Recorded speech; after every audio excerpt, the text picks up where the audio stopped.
Good morning, ladies and gentlemen. I'm pleased to welcome you to the International Hybrid Conference, Good Governance Forum.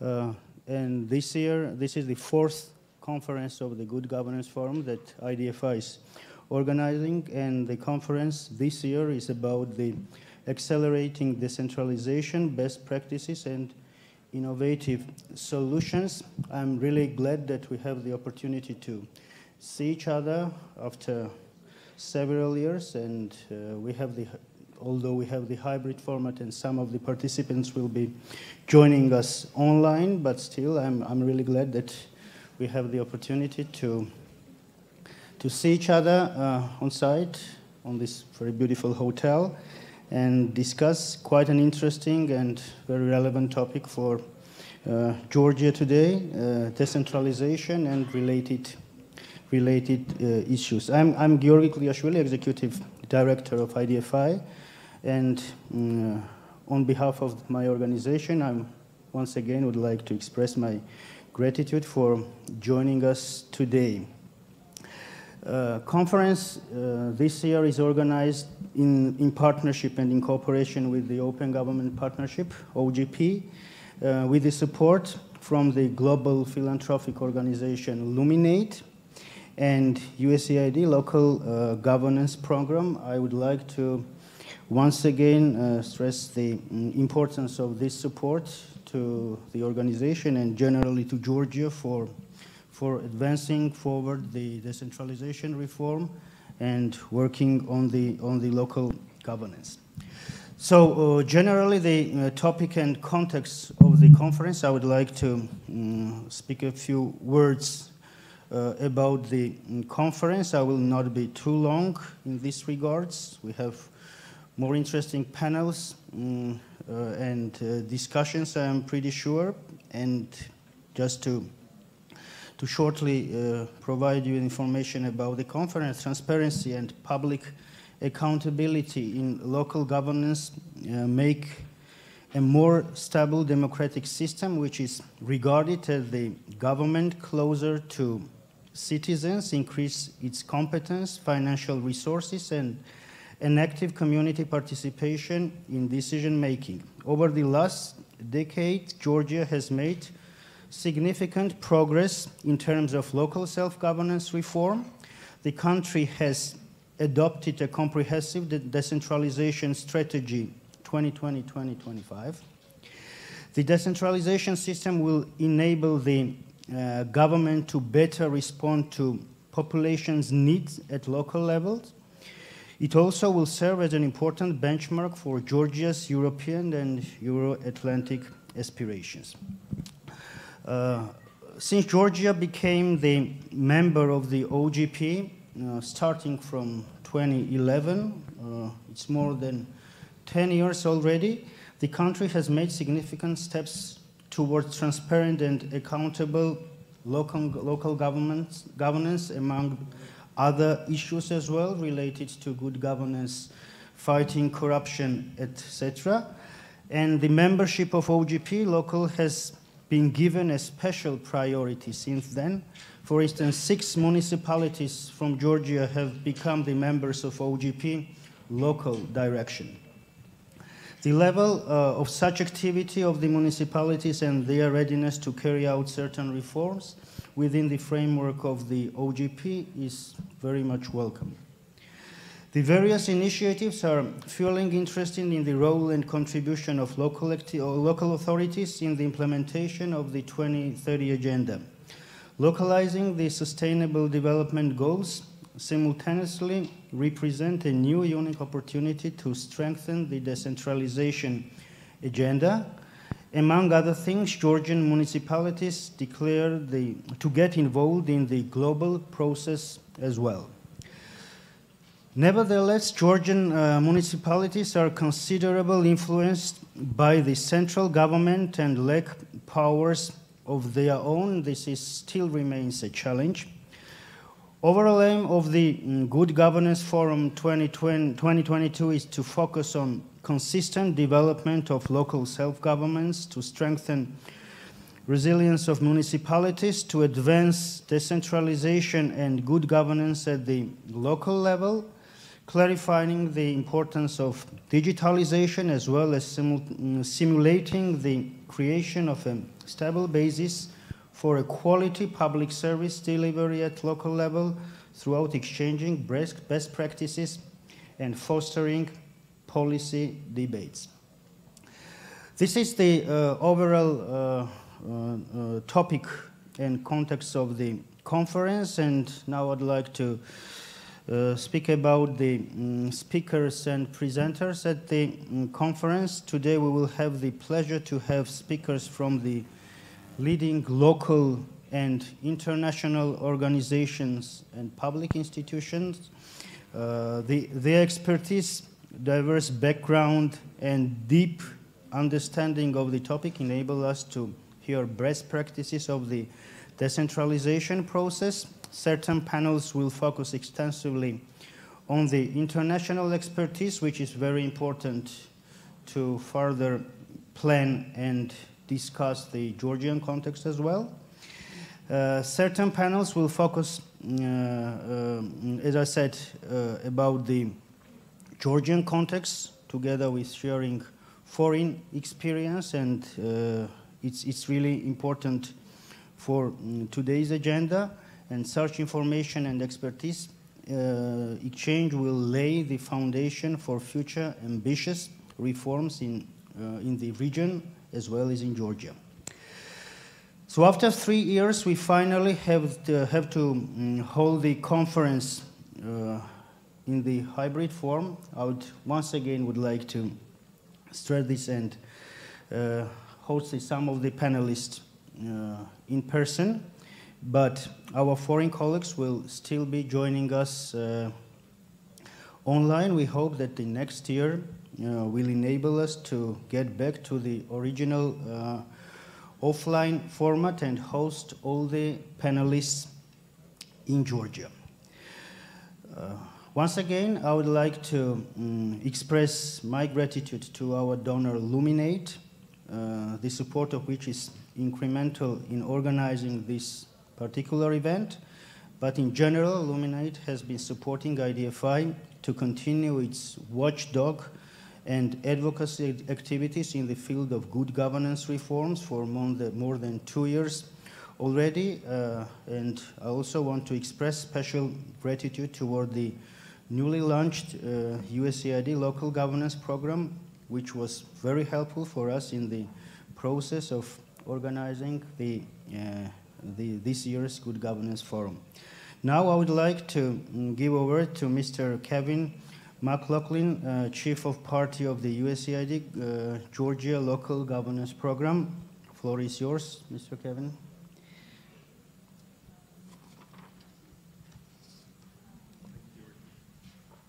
Thank you very much. Thank you, Georgi. Good afternoon. I'm pleased to welcome participants to today's Good Governance Forum, which over the years has proven to be an important function for gathering highly qualified professionals to strategize about governance-related trends and challenges. I'm very happy to hear that this is the fourth Good Governance Forum, and I agree with you. We hope in the future that it will be in person with all of our online participants next year. As Georgi mentioned, the USAID Local Governance Program was recently launched, and we're delighted to be supporting this Good Governance Forum and contributing to its success. Our program staff here today will be involved in 2 different panel discussions on transparency and accountability, as well as on service delivery. I think we can all agree that decentralization is one of the key enablers to democratic transformation in a country. Political, fiscal, administrative devolution from central government to local levels makes governance steadier and more responsive to citizens. Decentralization increases the efficiency and effectiveness of government, creates favorable conditions for economic growth at the local and central levels, and promotes transparent and accountable governance with a high degree of citizen participation in decision-making. To help advance local government reforms here in Georgia, USAID has recently launched our 5-year local governance program to support the ongoing decentralization and public administration reform, emphasizing participatory policies and citizen-centered services, and enhancing the effectiveness, accountability, and citizen responsiveness of target governments here in Georgia. This new $21 million investment by the American people through USAID is just the latest example of US-Georgia strategic partnership. I think we can all also agree there are many challenges and needs at the local levels, and the USAID local governance program looks forward to supporting our selected partner municipalities in responding to those needs. Together we can and will bring improved transparency, accountability, and public services to the citizens of Georgia in the spirit of partnership, co-creation, and innovation. Increased decentralization will strengthen Georgia's democratic credentials and will further advance its Euro-Atlantic aspirations the Georgian people have continued to express. To give you a better idea about the goals and objectives of the USAID local governance program, I leave you today with a short video. But before that, allow me to wish you all a very successful event. Thank you.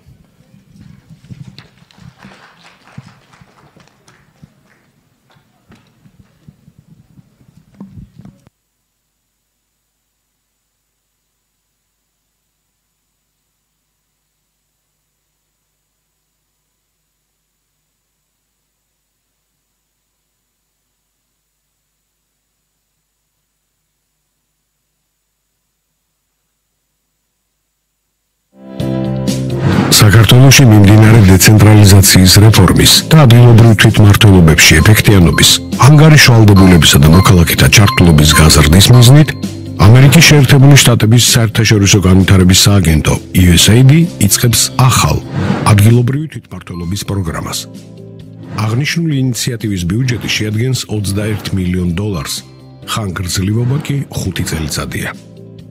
ადგილობრივი თვითმმართველობის პროგრამის ძირითადი ამოცანებია: ამოცანა ნომერი 1, საჯარო მმართველობის და ანგარიშვალდებულების გაუმჯობესება თვითმმართველობებში. მოსალოდნელი შედეგია: ადგილობრივი პოლიტიკის დაგეგმვის განხორციელების, მონიტორინგისა და შეფასების სისტემების გაუმჯობესება. საჯარო ფინანსების მართვის დახვეწა. ადგილობრივი შემოსავლების ზრდის ხელშეწყობა. ადგილობრივ თვითმმართველობაში მოქალაქეთა მონაწილეობისა და ზედამხედველობის მექანიზმების გაძლიერება. ამოცანა ნომერი 2, მოქალაქეთა საჭიროებებზე მორგებული და ყველასთვის მისაწვდომი ადგილობრივი სერვისების ხელშეწყობა. მოსალოდნელი შედეგია: საჯარო სერვისებზე თანაბარი წვდომის გამართული და მოქნილი სისტემა, კერძო სექტორთან თანამშრომლობის და ინვესტიციების მოზიდვის შესაძლებლობები, მონაცემების შეგროვების ანალიზისა და მართვის გაუმჯობესებული უნარები, მუნიციპალიტეტებსა და უწყებებს შორის გამართული კოორდინაცია. ამოცანა ნომერი 3, სამოქალაქო ჩართულობის გაძლიერება ადგილობრივი ხელისუფლების ანგარიშვალდებულების გაზრდის მიზნით. შედეგად, მოქალაქეები აქტიურ მონაწილეობას მიიღებენ ადგილობრივ დონეზე გადაწყვეტილების მიღების პროცესში. ამოცანა ნომერი 4, დეცენტრალიზაციის პროცესის ხელშეწყობა, საკანონმდებლო ჩარჩოს დახვეწის, ცენტრალური ხელისუფლების ინსტიტუციური გაძლიერებისა და სახელმწიფო მართვის სხვადასხვა დონეზე კოორდინაციის გაუმჯობესების გზით. მოსალოდნელი შედეგია: დეცენტრალიზაციის ხელშემწყობი ინსტიტუციური შესაძლებლობებისა და მექანიზმების განვითარება, დეცენტრალიზაციის სტრატეგიის განხორციელების და ზედამხედველობის მხარდაჭერა, დაინტერესებულ მხარეებს შორის მდგრადი პარტნიორობის ჩამოყალიბება. საგრანტო კომპონენტი. USAID-ის ადგილობრივი თვითმმართველობის პროგრამის საგრანტო ფონდი შეადგენს $3,280,000 და განკუთვნილია ტექნიკური დახმარების გასაწევად. მათ შორის ადგილობრივ თვითმმართველობაში საზოგადოების ჩართულობის გასაზრდელად, თანამდებობის პირების ანგარიშვალდებულების გასაძლიერებლად, საჯარო სერვისების გასაუმჯობესებლად, გენდერული თანასწორობის და სოციალური ჩართულობის მხარდასაჭერად, საჯარო დისკუსიებისა და ინფორმირებული გადაწყვეტილების მიღების პროცესის ხელშესაწყობად, დეცენტრალიზაციის ხელშემწყობი გარემოს შესაქმნელად, სახელმწიფო მართვის სხვადასხვა დონეებს შორის კოორდინაციის გასაუმჯობესებლად. კერძო სექტორთან თანამშრომლობა, USAID-ის ადგილობრივი თვითმმართველობის პროგრამა მიზნად ისახავს დიალოგის და თანამშრომლობის ხელშეწყობას, ადგილობრივ ხელისუფლებას, სამოქალაქო და კერძო სექტორებს შორის. პროგრამა დახმარებას გაუწევს პარტნიორ მუნიციპალიტეტებს, კერძო სექტორის დაინტერესებასა და ინვესტიციების მოზიდვაში, რაც ხელს შეუწყობს ადგილობრივი სერვისების გაუმჯობესებას და თვითმმართველობის შემოსავლების ზრდას. პროგრამა ასევე მხარს დაუჭერს ადგილობრივ ხელისუფლებას საჯარო კერძო პარტნიორობის განვითარების მიმართულებით თანაბარი და ეფექტიანი საჯარო სერვისების მიწოდების უზრუნველსაყოფად. პარტნიორი მუნიციპალიტეტები. USAID-ის ადგილობრივი თვითმმართველობის პროგრამა სულ მცირე 22 პარტნიორ მუნიციპალიტეტს დაეხმარება. პროგრამა ასევე უზრუნველყოფს დამატებითი მუნიციპალიტეტების ჩართვას სასწავლო გამოცდილების გაზიარების და ინფორმაციის გაცვლა-გავრცელების მიმართულებით, მათ შორის ინტერმუნიციპალური თანამშრომლობის ფორმატში. გენდერული თანასწორობისა და სოციალური ჩართულობის პრინციპები გათვალისწინებული იქნება პროგრამის განხორციელების ყველა ეტაპზე. ადგილობრივი თვითმმართველობის პროგრამა, გაუმჯობესებული სისტემები, გაუმჯობესებული სერვისებისთვის.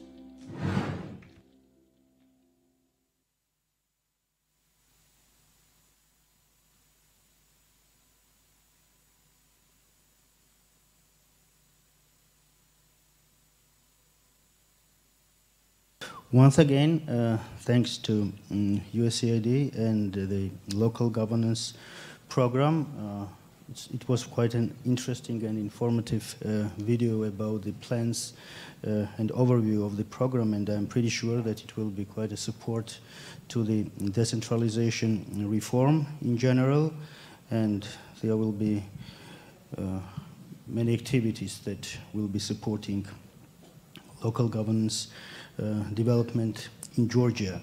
So before we start, I would like to go through some technical details and give brief recommendations to the audience and participants.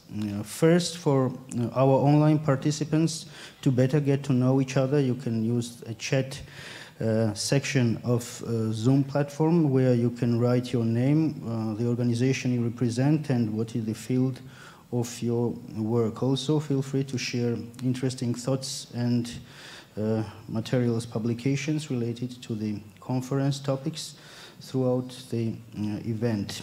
During the panel discussions, participants are encouraged to ask questions related to the topic of discussion, and those Zoom participants should use the question and answer section of Zoom where you can write your question, and the online moderator will voice your issues, while the on-site participants will have the opportunity to raise questions during the question and answer part of the panel.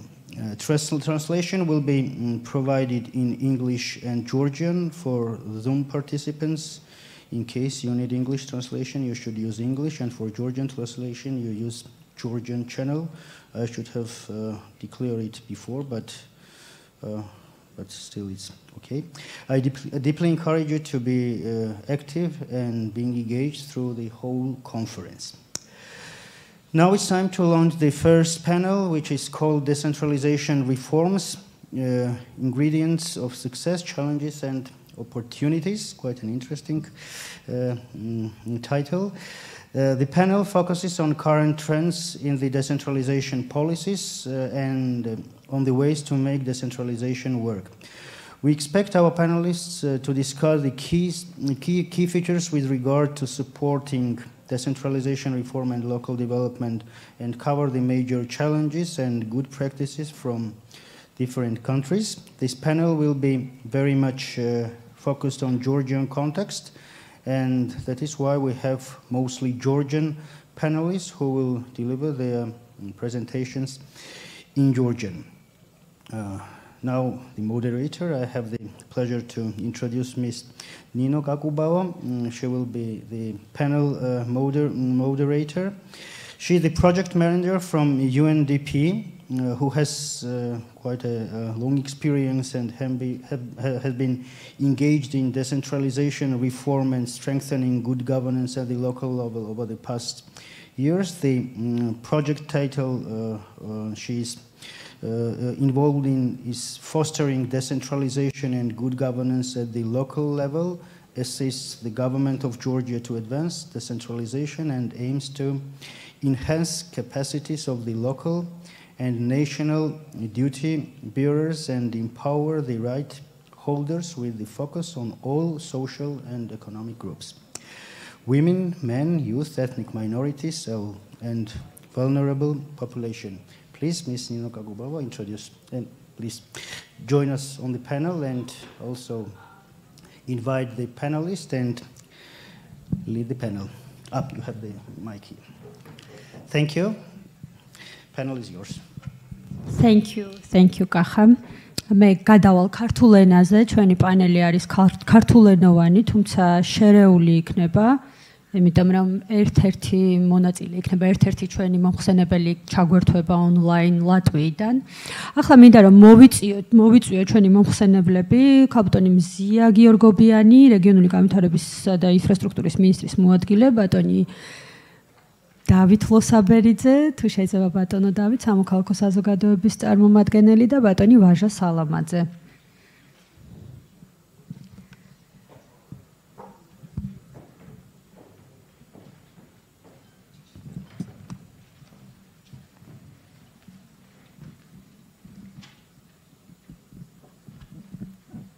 კიდევ ერთხელ მოგესალმებით. მადლობელი ვარ ორგანიზატორების, რომ წილად მხდა პატივი ამ პანელს გავუწიო მოდერირება. მიხარია, რომ ჩვენი პანელი არის ისეთი მრავალფეროვანი, წარმომადგენლები გვყავს როგორც ხელისუფლების წარმომადგენლები, ასევე სამოქალაქო საზოგადოების წარმომადგენლები გვყავს, რომელთაც ძალიან დიდი გამოცდილება აქვთ ამ სფეროში და ასევე ჩაგვერთვება ლატვიიდან მომხსენებელი, რომელიც თავის საერთაშორისო გამოცდილებას და რა რჩევები შეიძლება საქართველოსთვის იყოს ლატვიიდან, გაგვიზიარებს ასევე ამ ყველაფერს. სანამ გადავალთ თითოეული მომხსენებლის სიტყვაზე, ძალიან მოკლედ ვიტყვი იმ წინა სიტყვაობას, ასე ვთქვათ, რაც ჩვენ დღეს გვინდა რომ განვიხილოთ. მოგეხსენებათ, თვითმმართველობის რეფორმა ქვეყანაში უკვე ძალიან დიდი ხანია მიმდინარეობს, მრავალი წელია და რამდენიმე ტალღას მოიცავდა და ცხადია ჩვენ ამ ისტორიულ კონტექსტზე დიდხანს ვერ გავჩერდებით. მე მინდა უფრო ბოლოდროინდელ მოვლენებზე გავამახვილო ყურადღება და სწორედ ამის გარეშე რომ ავაგოთ ჩვენი დღევანდელი საუბარი და დისკუსია და მე ვფიქრობ, რომ დარბაზშიც იქნება ბევრი ადამიანი, ვისაც ექნება კითხვები ჩვენს მომხსენებლებთან. თავარი რაც არის და ჩვენთვის მნიშვნელოვანი არის დეცენტრალიზაციის სტრატეგია, მანამდე შეტანილი კონსტიტუციაში ცვლილებები და პრინციპების აღიარება, როგორც არის სუბსიდიარობის პრინციპი და საკუთარი უფლებამოსილების სრულად განხორციელების და ფინანსური, მატერიალურ ფინანსური სახსრებით უზრუნველყოფის აუცილებლობის შესახებ. გარდა ამისა, უკვე 2019 წლის მიწურულს საქართველოს მთავრობამ დაამტკიცა დეცენტრალიზაციის სტრატეგია, რაც ცალსახად იყო ძალიან დიდი მიღწევა და ჩვენთვის ამ სფეროში მოღვაწე ადამიანებისთვის ეს იყო ძალიან დიდი მოვლენა, რადგან მსგავსი ტიპის სტრატეგია მანამდე არ ქონია საქართველოში. ეს იყო ერთად თავმოყრილი, არის ერთად თავმოყრილი, ანუ საქართველოს ხედვა, მთავრობის ხედვა თვითმმართველობის რეფორმასთან მიმართებაში და ეს გრძელვადიანობა, თავისი გეგმა გამართული ყველაფერი და ეს მონიტორინგის ფუნქცია და თვითონ ამის განახლება და სამინისტროს ესეთი აქტიური წარმომადგენლობა ამ სფეროში არის თავისთავად ძალიან სასიხარულო და მიგვაჩნია, რომ არის ძალიან წინ გადადგმული ნაბიჯი. გარდა ამისა, თვითონ პროცესიც იყო ძალიან გამჭვირვალე, ძალიან თანამონაწილეობითი. მე თავად ვადევნებდი თვალს ამ პროცესს და ნამდვილად ყველა იმ არასამთავრობო ორგანიზაციას, სამოქალაქო საზოგადოების წარმომადგენელს ჰქონდა შესაძლებლობა, რომ თავისი აზრი გაეჟღერებინა და ხმა მიეწვდინა ხელისუფლებისთვის, რაც ასევე ცალსახად იყო ძალიან დადებითი მოვლენა და საბოლოო ჯამში სწორედ სტრატეგიამ მიიღო ის სახე, რომ ასახავს ყველა იმ მიმართულებას, რაც არის დღესდღეობით ძალიან აქტუალური თვითმმართველობის დონეზე. პირველი სპიკერის წარდგენას უძღოდა გარკვეულწილად ჩემი ეს წინა სიტყვაობა. ქალბატონი მზია არის სწორედ ის ადამიანი, რომელმაც ჩაიბარა ეს პროცესი და სწორედ მისი თაოსნობით და ქალბატონი მაია გვესწრება ასევე დარბაზში ამ ორი ადამიანის ხელმძღვანელობით და თაოსნობით მოხდა სწორედ ამ დეცენტრალიზაციის სტრატეგიის მიღება. ცხადია, ამისთვის უკვე იყო მომზადებული ნიადაგი და არ უნდა დავივიწყოთ ასევე მანამდე არსებული სამინისტროში მყოფი ადამიანების წვლილი, თუმცა ნამდვილად ქაბუტონი მზია იყო ის ადამიანი და ქაბუტი მაია, ვინც წარმართეს ეს პროცესი, აიღეს ლიდერობა და საბოლოო ჯამში სწორედ მათი ხელმძღვანელობით და თაოსნობით მოხდა სტრატეგიის დამტკიცება. ქალბატონ მზიასთან უნდა გადავიდა შემდეგი სიტყვით და მე ესეთი თხოვნა და კითხვა მექნება ქალბატონ მზია, მე უკვე ვისაუბრე მნიშვნელობაზე და იმაზე, რომ მოხარულები ვართ და მიგვაჩნია, რომ ძალიან წინ გადადგმული ნაბიჯია ქვეყნისთვის სტრატეგიის მიღება, ასევე პრინციპების დონეზე, აქტივობების დონეზე ძალიან მოგწონს ყველას, რაც წერია სტრატეგიაში და სამოქმედო გეგმებში, რომელიც უკვე მეორე გვაქვს და მესამეც იქნება ამ სტრატეგიის ფარგლებში. ამიტომ მინდა და თქვენთვის მეკითხა თქვენი ხედვა ზოგადი პრინციპების დონეზე რომ წარმოგვიდგინოთ როგორია და გარდა ამისა კიდევ ესეთი კითხვა მექნება ჩვენ შეხვედრებზე განსაკუთრებით სამოქალაქო საზოგადოების ორგანიზაციებთან ხშირად გება ეს საკითხი და ეს ყველასთვის მნიშვნელოვანია და მე ვფიქრობ რომ ერთ-ერთი ყველაზე დიდი გამოწვევა რაც არის დღეს სწორედ ეს არის მატერიალური და ფინანსური რესურსებით უზრუნველყოფა მუნიციპალიტეტების. ყველას კარგად გვესმის რომ პრინციპები რაც უნდა კარგი და ლამაზი პრინციპები იყოს ჩაწერილი სტრატეგიაში, მათი განხორციელება საჭიროებს შესაბამის მატერიალურ და ფინანსურ უზრუნველყოფას. მართალია სტრატეგია ამას მოიხსენიებს, თუმცა ძალიან მკაფიოდ არ არის ეს ყველაფერი გაწერილი. ჩვენ შესაძლოა UNDP-ის წარმომადგენლები უფრო მეტ ინფორმაციას ვფლობდეთ, იმიტომ რომ ძალიან აქტიურად ვთანამშრომლობთ სამინისტროსთან, თუმცა ფართო საზოგადოებისთვის ბევრი რამე არ არის ცნობილი და მე ვფიქრობ, რომ ეს არის სწორედ ძალიან კარგი შესაძლებლობა იმისთვის, რომ ყველას მოახსენოთ, როგორია თქვენი ხედვა. როგორ ხედავთ ამ გამოწვევებს და როგორ ფიქრობთ რომ ამ გამოწვევებს შეიძლება რომ გავუმკლავდეთ და ასევე მე ვფიქრობ რომ ძალიან კარგი შესაძლებლობაა სხვების თანამშრომლობაც აქვე მათი მხრიდან რა შეიძლება იყოს წვლილი ამაზეც რომ ვისაუბროთ. დიდი მადლობა. მადლობა პირველ რიგში ამ შესაძლებლობისთვის რომ დღეს ამ პანელის მონაწილე ვარ, მოგესალმებით ყველას. და მეც დავიწყებ იმით, რომ ნამდვილად არ შეიძლება იმისი ართქმა, რომ რეალურად საფუძველი იყო მომზადებული იმისათვის, რომ ჩვენ შემდგომ უკვე ესე აქტიურად გარკვეული ქმედებები განგვეხორციელებია და ნამდვილად ის სამუშაო, რომელიც ჩვენამდე განხორციელებული იყოს, ნამდვილად არის აღსანიშნავი და საკმაოდ ბევრი იყო ამ წლების განმავლობაში გაკეთებული. ამისათვის ნამდვილად დიდი მადლობა ყველას, ვინც ჩართული იყო ამ პროცესში და განსაკუთრებული მადლობა ალბათ იმ სამოქალაქო საზოგადოებას და ზოგადად ექსპერტებს და დარგის სპეციალისტებს, რომლებმაც ასევე ძალიან დიდი წვლილი შეიტანეს თუნდაც იმ სტრატეგიის მომზადების პროცესში. დავიწყებ იმით, რომ რადგან იმ შესავალში თქვენ ძანეთ ამ ჩართულობასთან დაკავშირებით, მეც მინდა ორი სიტყვით შევეხო და რა გამომდინარე იქედან, რომ სათქმელი მართლა ძალიან ბევრი გვაქვს და დროში სამწუხაროდ ყოველთვის შეზღუდულები ვართ ხოლმე, შევეცდები, რომ ბევრი დრო ამ ნაწილში არ წავიღო. ერთი ის არის, რომ ამ ჩართულობის ნაწილში ალბათ უფრო მეტ ჩართულობას ვისურვებდი და დარწმუნებული ვარ, რომ შემდგომ წლებში უფრო მეტი ჩართულობით შევძლებთ იმ კარგი შედეგების მიღებას, რომელიც ნამდვილად გვინდა ამ მიმართულებით და ეს რასაკვირველია შეეხება უკვე შემდგომი წლების სამოქმედო გეგმებს და იმ ქმედებებს, რომლებიც ჩვენ გვაქვს დაგეგმილი და მოაზრებული. ერთი რაც შემიძლია და რაც თვალნათლივ ჩანს და რაც თავის დროზე გაცხადებული ქონდა ასევე ეს იყო რომ სტრატეგიის განხორციელების შუაში ჩვენ ასევე ვაპირებდით რომ გადაგვეხედა იმ ქმედებებთან დაკავშირებით და იმ სამოქმედო გეგმებზე და იმ ღონისძიებებზე ან თუნდაც სტრატეგიაში ასახულ საჭიროებებზე და არსებულ რეალობასთან დაკავშირებით და ასევე გვინდოდა რომ რეალურად იმ მიმდინარეობიდან გამომდინარე თუ როგორ წავიდოდა პროცესი ასევე გადაგვეხედა და გარკვეულ ქმედებებთან დაკავშირებით ჩქარებია კიდეც გარკვეული პროცესები. მიუხედავად იმისა, რომ სამოქმედო გეგმაში მართალი ბრძანდებით, რომ შეიძლება არ ჩანს ყველაფერი ისე თვალნათლივ, რასაც ჩვენ ვახორციელებთ, ან იმ შედეგები რაც გვაქვს და დარწმუნებული ვარ, რომ წლის დასრულების შემდეგ უფრო თვალნათლივ იქნება წარმოჩენილი ჩვენი შედეგები, რაც რეალურად პირველი 3 წლის განმავლობაში განვახორციელეთ, ჩვენ ძალიან ბევრს იმ დაგეგმილი სამოქმედო გეგმის მიღმა ვახორციელებთ სამუშაოს.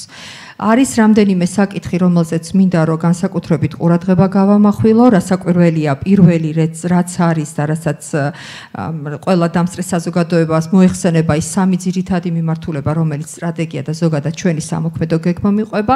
აღსანიშნავი არის, რომ ყველაზე მნიშვნელოვანი მაინც მეტნაკლებად განიხილება ქონებისა და ზოგადად ფისკალური დეცენტრალიზაციის ნაწილი. გეთანხმებით, ძალიან მნიშვნელოვანია, მაგრამ შეუძლებელია ამის განხორციელება იმ პირველი და მესამე, ასე ვთქვათ, მიმართულებების გარეშე, რომელიც მათ შორის ფინანსური ანგარიშგება, აღრიცხვას, გამჭვირვალობას, მოქალაქეთა ჩართულობის, ერთობლივი გადაწყვეტილების მიღების და დღეს არსებული უფლებამოსილებების ჯეროვნად განხორციელების მხარდაჭერას და იმ სისუსტეების აღმოფხრას, რომელიც დღესდღეობით ჯერ კიდევ არსებობს და ეს სერიოზული გამოწვევა არის, როგორც მოგეხსენებათ, ყოველი ჩვენთაგანისათვის.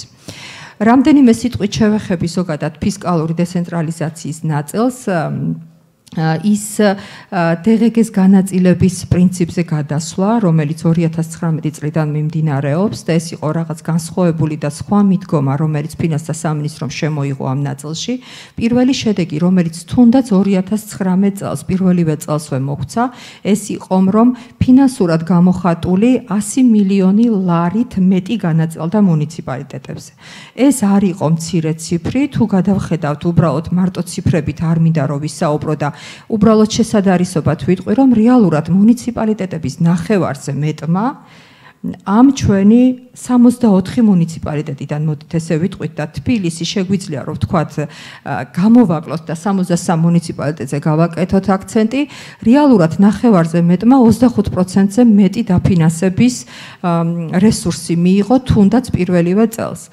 და ეს არის ზრდა მიბმული არის ქვეყნის ზრდაზე და თუ გავითვალისწინებთ თუ როგორი ტენდენცია არის დასთან მიმართებაში, თუნდაც ის, რასაც ახლა ჩვენ ვუყურებთ და 2022 წელს და ყოველწლიურად მზარდი არის ეს განაწილებული თანხის ოდენობა, გასანაწილებელი თანხის ოდენობა, რომელიც მუნიციპალიტეტებში მიემართება, მაგალითად 22 წლის მოლოდინი, რაც ჩვენ ახლა გვაქვს, დაახლოებით 280 მილიონი ლარით მეტი განაწილდა მუნიციპალიტეტებში 2021 წელთან მიმართებაში.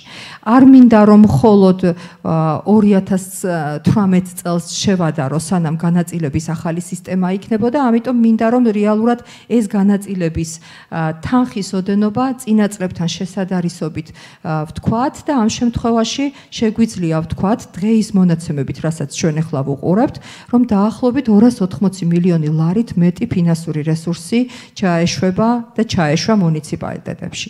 და მეორე ჩემის აზრით, როგორც ფინანსისტისთვის დამატებითი პლუსი, რაც ამ მექანიზმს აქვს, არის ის, რომ ეს არ არის დამოკიდებული ინდივიდუალურ პირზე და ეს არის ფორმულა და ეს არის განაწილების ავტომატიზირებული სისტემა, რომელიც ნიშნავს ნებისმიერ მომენტში შემოსული DGG-ის ავტომატურად მისი პროცენტული გადანაწილება მუნიციპალიტეტებზე და არ ელოდება თუნდაც სამუშაო დღის დასრულებას და მომენტალურად ხდება ამ თანხის გადანაწილება და ბიუჯეტის შესაბამისი მუნიციპალიტეტის შესაბამის ბიუჯეტზე შემოსვლას, რომელიც ავტომატურად ნიშნავს, რომ მის გამოყენება მუნიციპალიტეტებს იმ დღესვეც და უკვე მეორე დღესვე შეუძლია რომ მიმართოს. ეს ჩემის აზრით სერიოზული წინგადადგმული ნაბიჯი იყო, თუმცა ვთანხმდებით რომ და ვთანხმდებოდით თავის დროზეც რომ ეს იყო ფორმულა, რომელიც გადასახედი იყო, როგორც კომპონენტების მიხედვით თუ რისგან შედგებოდა ესა თუ ის ნაწილი, ასევე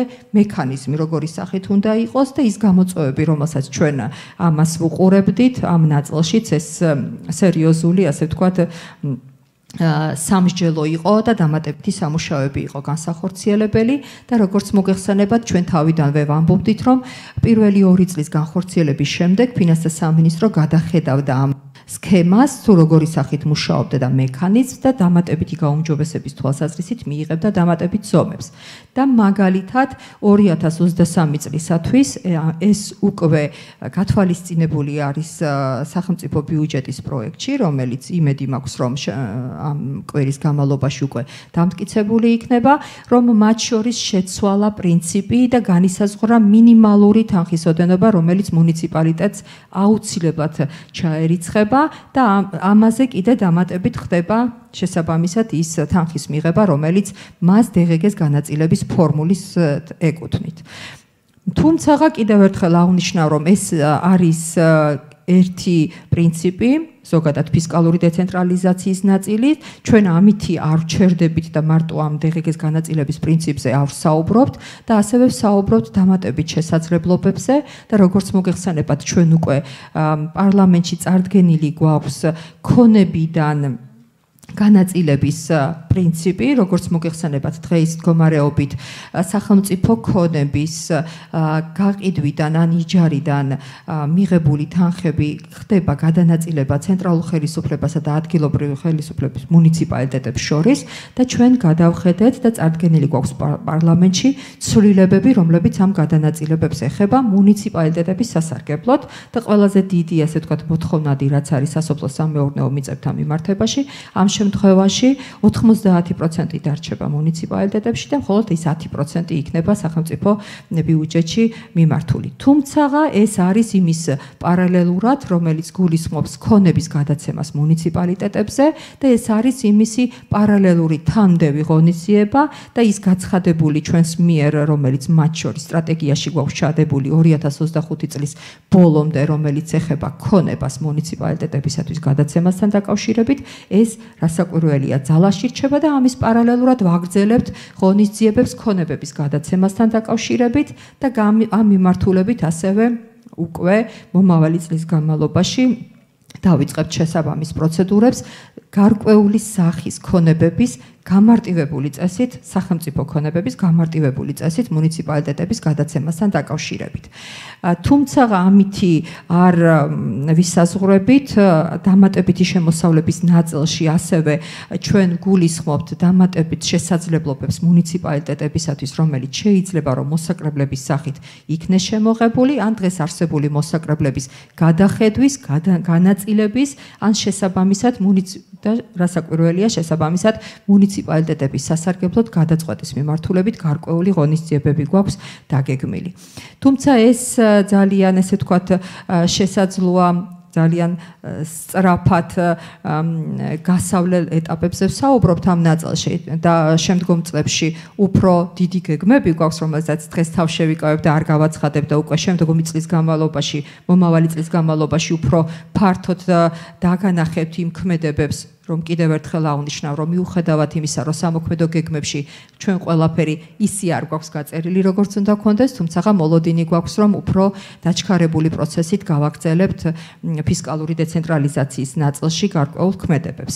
და ორი მნიშვნელოვანი საკითხი, რომელიც ასევე ეხება მუნიციპალიტეტების ფინანსური გაძლიერების ნაწილს, ერთი ეს გახლავთ და ზოგადად არსებული უფლებამოსილებების ჯერონად განხორციელების ნაწილს, ეს გახლავთ მათ შორის სანებართვო ლიცენზიებთან მიმართებაში გვაქვს გარკვეული ღონისძიებები დაგეგმილი და ასევე როგორც მოგეხსენებათ უკვე პარლამენტში განიხილება კანონპროექტი ცვლილებები არსებულ კანონში, რომელიც სამართალდარღვევების ეხება და მათ შორის მუნიციპალიტეტებისათვის გარე ვაჭრობის მოწესრიგების საკითხს ეხება, რომელიც ერთ-ერთი წამოსული საკითხი იყო მუნიციპალიტეტებისაგან იმ გამოწვევებზე საპასუხოდ, რომელსაც მუნიციპალიტეტები აყენებდნენ. და მეორე მნიშვნელოვანი საკითხი, რომელიც ეხება, როგორც მოგეხსენებათ, გარკვეული უფლებამოსილებების დელეგირებები პარალელურად ხორციელდება მუნიციპალიტეტებზე და მნიშვნელოვანი არის, რომ ნებისმიერი ასეთი სახის დელეგირება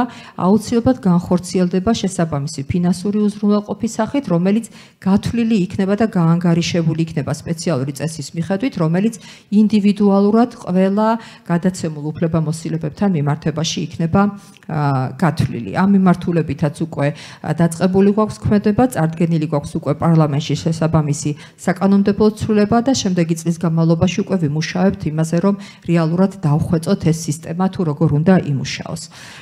და ერთსაც ვიტყვი და ვიცი რომ დროს გადავაჭარბე, ამიტომ ყოველთვის ვამბობ ხოლმე, რომ არასოდეს არ მაქვს საშუალება, რომ ყოველთვის იმდენი ვისაუბრო, რამდენიც საჭირო არის ამ მიმართულებით.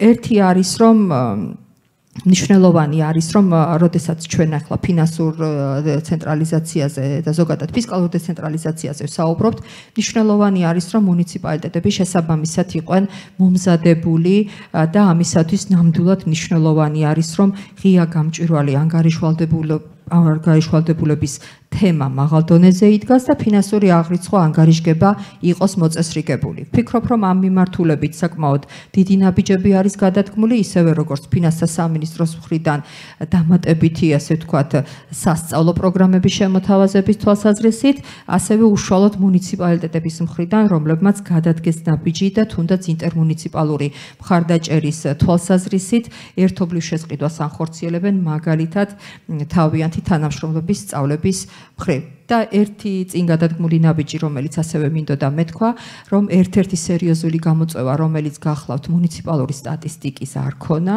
ამ მიმართულებითაც გადადგმული გვაქვს ნაბიჯი, უკვე დასრულებული აქვს სტატისტიკას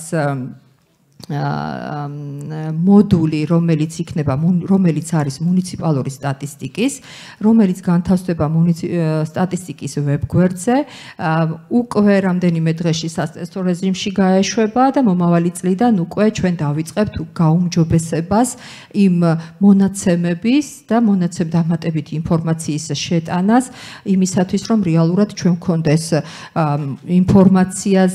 სწორ ინფორმაციაზე დაყრდნობით შესაბამისი განვითარების გეგმების და იმ ღონისძიებების დაგეგმვის, რომელიც ასეთი მნიშვნელოვანი არის ზოგადად მუნიციპალიტეტის განვითარებისათვის და ზოგადად კერძო სექტორის ჩართულობისათვის და ადგილზე კერძო სექტორის მობილიზაციისათვის. ბოდიში ამდენი დროის წაგებისთვის. პირიქით მადლობა, მომწურავი. კაბატონობზია, მადლობა.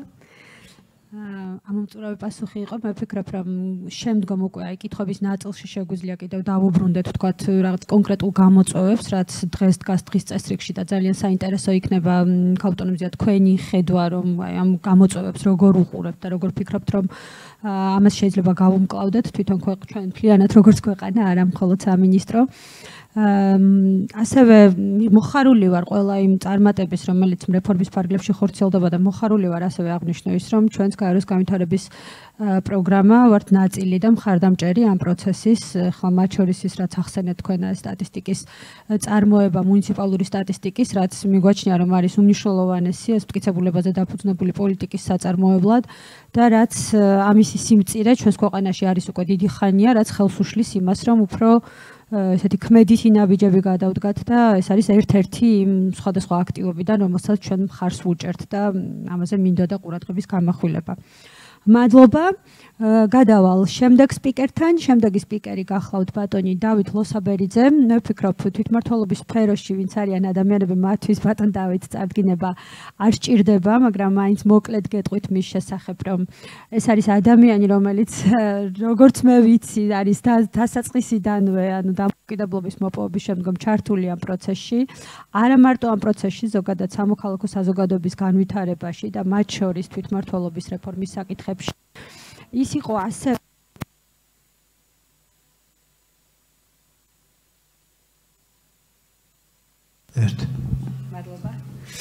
მადლობა.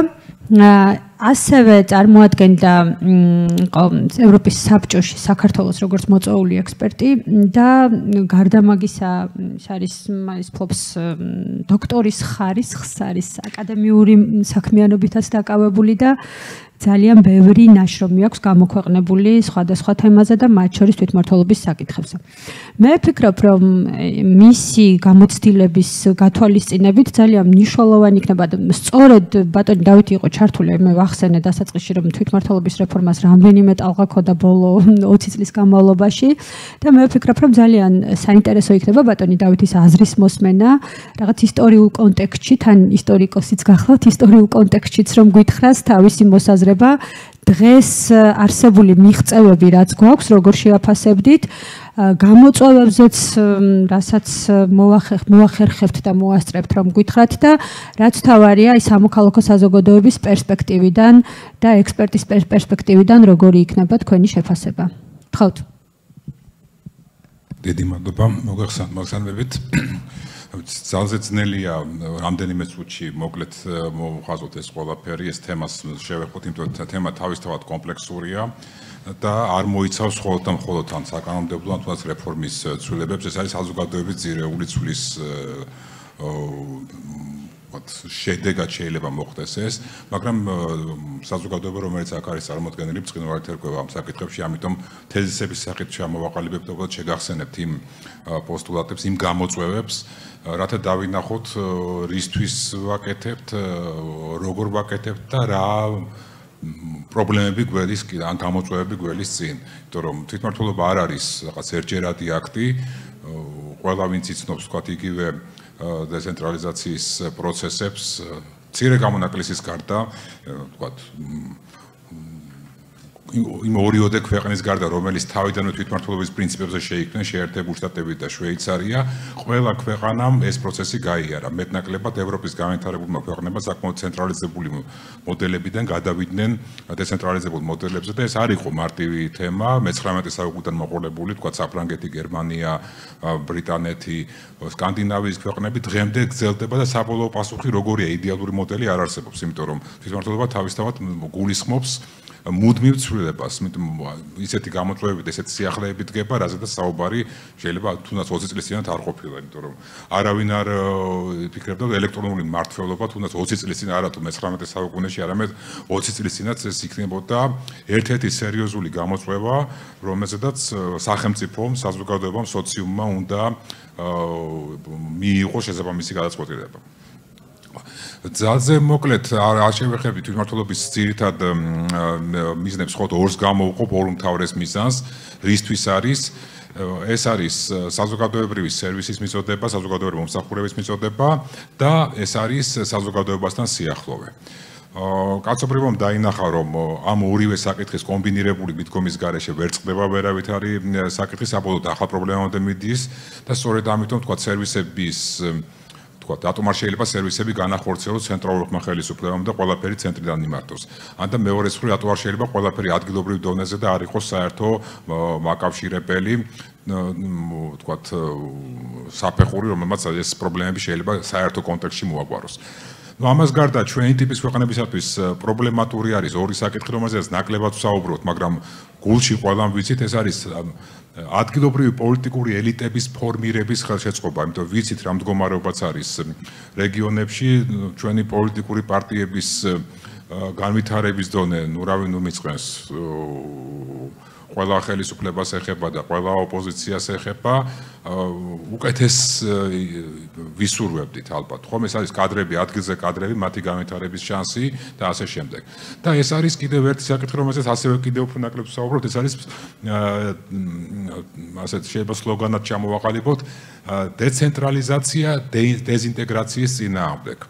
ანუ ქვეყნები, რომელმაც ადგილზე განავითარეს ადგილობრივი თვითმმართველობის საკმაოდ ძლიერი სისტემა, დემოკრატიული სისტემა, მიუხედავად შიდა კონფლიქტებისა, მათ სწორედ თვითმმართველობები იქცენ სახელმწიფოს ინტერესების გამტარებლად ადგილზე და შორს აღარ წავალ, უბრალოდ კატალონიასთან დაკავშირებულ საკითხებთან ვისაც იცით და დარწმუნებული ყველა მიცით, თუ რა როლი ითამაშა თვითმმართველობებმა სწორედ სახელმწიფოს ერთიანი სახელმწიფოს შენარჩუნების პროცესში. ანუ ეს არ არის მხოლოდ ლიტონის სიტყვები, ეს არის სერიოზული გამოწვევები. ამ მხრივ საქართველოს თუ შევხედავთ, უკვე კალატონინომ ახსენა, რომ პრობლემები ტალღებად მოდიოდა, ეს არ არის მარტო ქართული მოვლენა, ტალღებად მოდიოდა ყველა ჩვენი ტიპის ქვეყანაში, აღმოსავლეთ ევროპაში, ცენტრალურ ევროპაში და განსაკუთრებით პოსტსაბჭოთა სივრცის ქვეყნებში, და შეიძლება ისე ჩამოვაყალიბოთ, რომ ეს იყო რეფორმები, ორი ნაბიჯი წინ, ერთი უკან, ან ხუთი წინ, სამი უკან, ან უფრო მეტი უკან, ან უფრო მეტი წინ, მაგრამ ყველა ხელისუფლება 90-იანი წლებიდან მოყოლებული რაღაცას აკეთებდა, ვთქვათ.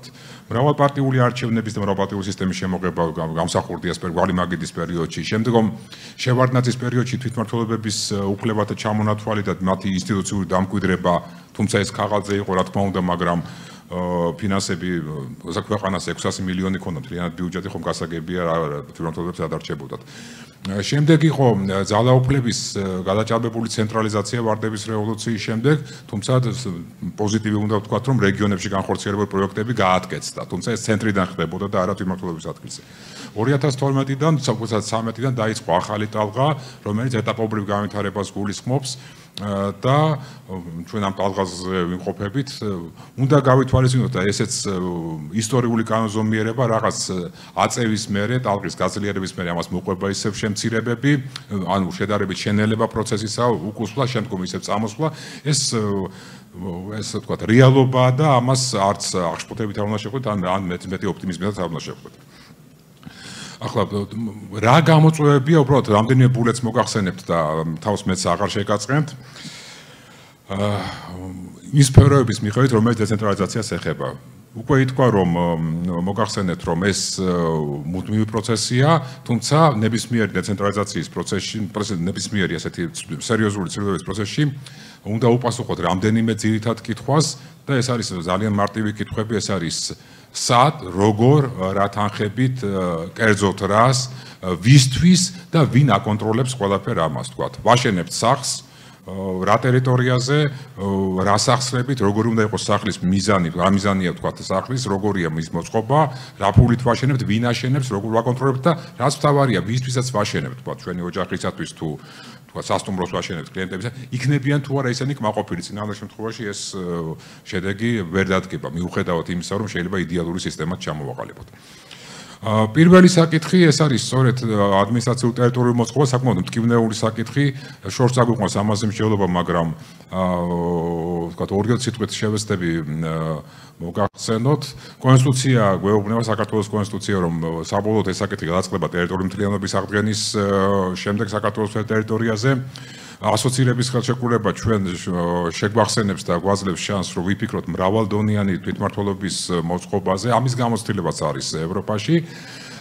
სხვათა შორის 90-იან წლებში რამდენიმე ჯგუფი ამუშავებდა ხედვებს, სახელმწიფო დონეზედაც იყო ეს ხედვები.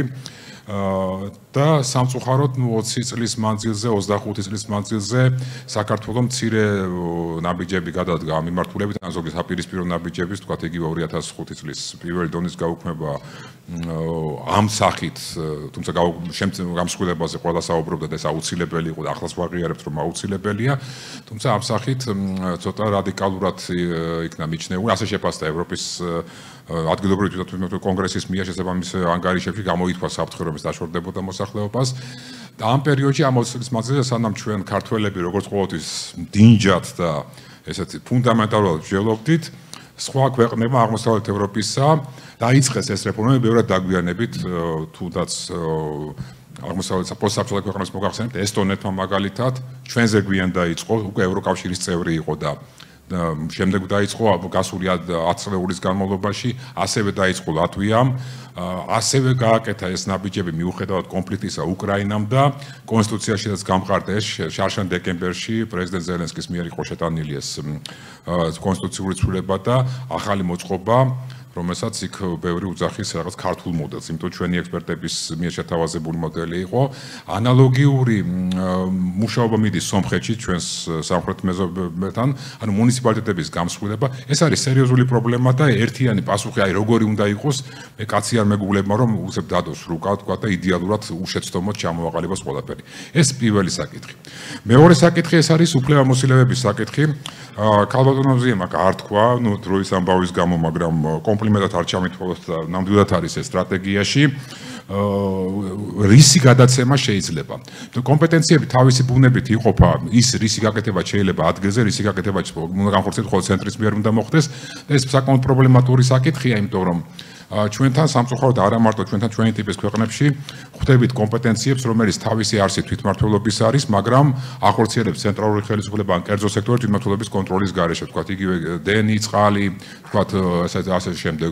სერვისების საკითხი, რა უნდა იყოს უშუალოდ სახელმწიფოს მიერ წარმართული, რა უნდა იყოს მუნიციპალური სერვისები, განხორციელებული მუნიციპალიტეტების მიერ და ამ შემთხვევაში როგორი სტანდარტები უნდა დააწესოს სახელმწიფომ, იმიტომ სახელმწიფო არის სუბიექტი, სუვერენი და ის აწესებს ძირითად სტანდარტებს. ეს არის მეორე დიდი პრობლემა და გამოწვევა. არაფერს არ ვიტყვი სტატისტიკაზე, იმიტომ რომ სტატისტიკის პრობლემა აღიარებულია და ის რომ მუშაობა მიდის ამ მიმართულებით სერიოზული გამოწვევაა. თვითონ სტრუქტურა, მუნიციპალიტეტების სტრუქტურა მე მიხარიო რომ ამ შემთხვევაში საქართველოს მხარდამხარ მიდის ევროპის ქვეყნების გვერდზე, იმიტომ რომ გასული განსაკუთრებით 15-20 წლის მერე ევროპაში გაძლიერდა პირდაპირი არჩევითობის პრიმატი და საქართველოს ერთ-ერთმა ვთქვათ აუბა მხარი ამ სიტუაციას იყო ამასთან დაკავშირებით დღესაც მიდის მსჯელობა კარგია თუ ცუდია, თუმცა მსოფლიო ტენდენცია ამ მიმართულებით მიდის და საქართველოს ამ შემთხვევაში საყვედური ნამდვილად არ ეთქმის ეს განხორციელებულია. ფინანსებთან დაკავშირებით აქილევსის ქუსლი ყველა ქვეყანაში მე არ მინახავს არც ერთ ქვეყანაში თვითმმართველობის წარმომადგენელი, რომელიც იყოს უმოყოფილო ხელისუფლების, რომ ჩვენი ხელისუფლება არ ვარგა ცოტა ფულს გვაძლევს, თქვათ. ან მილიარდები, 100 მილიარდებს რომ გადაცემ, ისინიც უმოყოფილონი არიან, იმიტომ რომ ფული არასოდეს არ არის საკმარისი, თუმცა აქ უნდა ვისაუბროთ იმ პრინციპების ჩამოყალიბებაზე, იმ სისტემის ჩამოყალიბებაზე, რომელიც ამ მხრივ არის აუცილებლად განსახორციელებელი. ტენდენცია მსოფლიო სუბსიდიარობის პრინციპი, რომელიც ჩვენს კონსტიტუციაშიც არის ასახული და ქარტიაში, რომელიც საქართველოს შეერთებულია და აღიარებს მის პრიმატს, სუბსიდიარობის პრინციპის საფუძველზე მაქსიმალურად ყველაფერი ისი გაკეთებაც შეიძლება ქვედა დონეზე, არ უნდა გადაეცეს ზედა დონეს. ახლა აღდგება საკითხი, რა იქნება უფრო ეფექტური და იგივე სტრატეგიაში ასევე არის ჩადებული კვლევები, იმიტომ რომ შეიძლება ის რაც გვეჩვენებოდა, თქვათ 90-იან წლებში ეს შეუძლებელი ადგილზე განხორციელდეს სწორედ ადგილებზე უფრო კარგი იქნება მისი განხორციელება და ოპტიმალური, ხოლო ის რაც გვეგონა რომ ეს ხომ ადგილობრივია შეიძლება ერთობლივად ან თქვათ სხვა დონის მიერ, ზედა დონის მიერ იქნეს განხორციელებული. ეს არის სერიოზული სამშველო და ისიც უნდა ვიცოდეთ რომ რაც არ უნდა იდეალური მოდელი შევქმნათ, თქვათ 10-15 წელიწადში ამის გადახედვა კიდევ დაჭირდება იმ ხელისუფლებას, რომელიც მაშინ იქნება და ასე შემდეგ, იმიტომ რომ შეუძლებელია ესეთი სტატიური მოდელის ჩამოყალიბება. და ბოლოს მოქალაქეთა მონაწილეობა სერიოზული გამოწვევა, იმიტომ რომ საქართველოს კანონმდებლობა ქმნის ბევრ მექანიზმს, საქართველოს კანონმდებლობა უშვებს მექანიზმებს, რომელიც მუნიციპალიტეტებს აძლევს საშუალებას შეექმნას დამატებითი მექანიზმები, მაგრამ მოდი გულზე ხელი დავიდოთ და პრობლემები აქ ერთ-ერთი ყველაზე უფრო მნიშვნელოვანი, ეს ერთ-ერთი ყველაზე უფრო დიდი გამოწვევაა. არსებობს მექანიზმები, მაგრამ საკმაოდ დაბალია მოქალაქეთა მონაწილეობის ხარისხი. რა თქმა უნდა 100%-იან მონაწილეობას ჩვენ ვერც ერთ ქვეყანაში ვერ ვნახავთ, შეუძლებელია რომ მოსახლეობის 100% იყოს ჩართული, თქვათ, მუნიციპალური ბიუჯეტის განხილვაში. ეს არ ხდება არც ერთ ქვეყანაში, არც ერთ საზოგადოებაში. თუმცა აქ შეიძლება ვიფიქროთ და ესეც სამშელო საკითხია, თუ რა იწვევს, თქვათ, შედარებით ინდიფერენტიზმს და ალბათ ერთ-ერთი სადისკუსიო საკითხად შევამაქვს, ეს არის დისკრეციის დაბალი დონე, იმიტომ რომ ეს ბევრი მექანიზმი არის უფრო საკონსულტაციო ხასიათის. და მოსახლეობა, თქვათ, ვერ ხედავს, ბევრი მოქალაქე ვერ ხედავს მიზანს რატომ უნდა განიხილოს საჯაროდ და პროცედურების მიხედვით, როცა შეიძლება თქვათ მერთან ისე დააყენოს ეს საკითხი, მთავრობამ ისედაც შეიძლება გადაწყვიტოს ეს საკითხები. ასე რომ ეს სერიოზული გამოწვევა და ამის თქვათ საპირისპიროდ დადებით მაგალითსაც ვიტყვი, თქვათ იქ პროგრამები, რიგი პროგრამებისა, თქვათ იგივე სამოქალაქო ბიუჯეტირება და ასე შემდეგ, რომელიც რამდენიმე მუნიციპალიტეტმა წარმატებით დანერგა, ხედავთ, რომ სადაც კი ინტერესი არის, უკაცრავად ამ ჟარგონისათვის, მაგრამ სადაც მოქალაქე თავის ხეირს, არა მარტო ფინანსურს, არამედ მისი ინტერესების დაკმაყოფილებას ხედავს, ისინი აქტიურად ერთვებიან და იქ ნამდვილად არის წარმატებები. სადაც ასეთი რამ არ ხდება, ან ვერ ხდება, ეს არის საკმაოდ თქვათ პრობლემატური და შეიძლება საკმაოდ ფორმალურ ხასიათს ატარებს. ციფრებისაგან თავს შევიკავებ, მე მგონი ისაც გადავაჭარბე ჩემს დროს აშკარად, ასე რომ თუ კითხვები იქნა დისკუსია სტატისტიკურ მონაცემთან დაკავშირებით, მე სიამოვნებით გაგიზიარებთ რამდენიმე მონაცემს, რომელიც გამაჩნია. დიდი მადლობა. მადლობა ბატონო დავით. მადლობა მიმოხილვისთვის, ძალიან საინტერესოა ყოველთვის თქვენი მოსმენა, იმიტომ რომ ყოველთვის ისტორიულ ჭრილში და თქვენ გამოცდილებაზე დაფუძნებით გვიზიარებთ ხოლმე თქვენს მოსაზრებებს. ასევე აი ამ გამოწვევებისთვის, რაც თქვენ ჩამოთვალეთ, მე ვფიქრობ, ამას დავუბრუნდებით უკვე შემდგომ დისკუსიის ნაწილში, როდესაც ყველა გამომსვლელი თავის სიტყვას დაასრულებს და მე ვფიქრობ, რომ რამდენიმე საკითხს აუცილებლად უნდა დავუბრუნდეთ. თუმცა ეს ბოლო ნაწილი, რაც თქვენ ახსენეთ მოქალაქეთა ჩართულობაზე, ეს არის ნამდვილად ერთ-ერთი დიდი გამოწვევა. ჩვენ გაეროს განვითარების პროგრამა ამ მიმართულებითაც მუშაობთ და ჩვენი საკმაოდ მსხვილი კომპონენტი გვაქვს სამოქალაქო საზოგადოების ორგანიზაციების დახმარების, განსაკუთრებით რეგიონულ დონეზე, რეგიონებში. იმიტომ რომ მოგეხსენებათ თბილისში ყავს ჩვენ ძლიერი სამოქალაქო საზოგადოების ორგანიზაციები, რომლებსაც აქვთ საკმარისი რესურსებიც, შესაძლებლობებიც, ინსტიტუციურადაც არიან ძლიერად განვითარებული იმისთვის, რომ მართლა მოახდინონ, შეძლონ და გავლენა მოახდინონ პოლიტიკის პროცესებზე. მათ შორის IDFI, რომლის მიერ ორგანიზებულ ღონისძიებაზე ჩვენ ახლა ვიმყოფებით და კიდე სხვა ორგანიზაციები. თუმცა სამწუხაროდ არ არის იგივე პროცესი რეგიონებში. ადგილობრივი სამოქალაქო საზოგადოების ორგანიზაციები არიან საკმაოდ სუსტები, ანუ ესეთი მრავალფეროვანია მათი წარმომადგენლობაც არიან შედარებით ძლიერი ორგანიზაციები, შედარებით სუსტები, მაგრამ მათი ხმა ისე ძლიერად არ ისმის ადგილობრივი პოლიტიკის პროცესში, როგორც ეს ხდება დედაქალაქში. და ეს არის ძალიან დიდი დანაკლისი, იმიტომ რომ ადგილობრივ დონეზე როცა ხდება ადგილობრივი პოლიტიკის ფორმირება, სწორედ აი ამ ადგილობრივი მოსახლეობის და ადგილობრივი სამოქალაქო ორგანიზაციების ხმა უნდა ისმოდეს და მათ უნდა ჰქონდეთ ხელმისაწვდომობა და უნდა ჰქონდეთ იმის შესაძლებლობა, რომ თავიანთი საჭიროებები და თავიანთი ეს მოთხოვნები გააჟღერონ.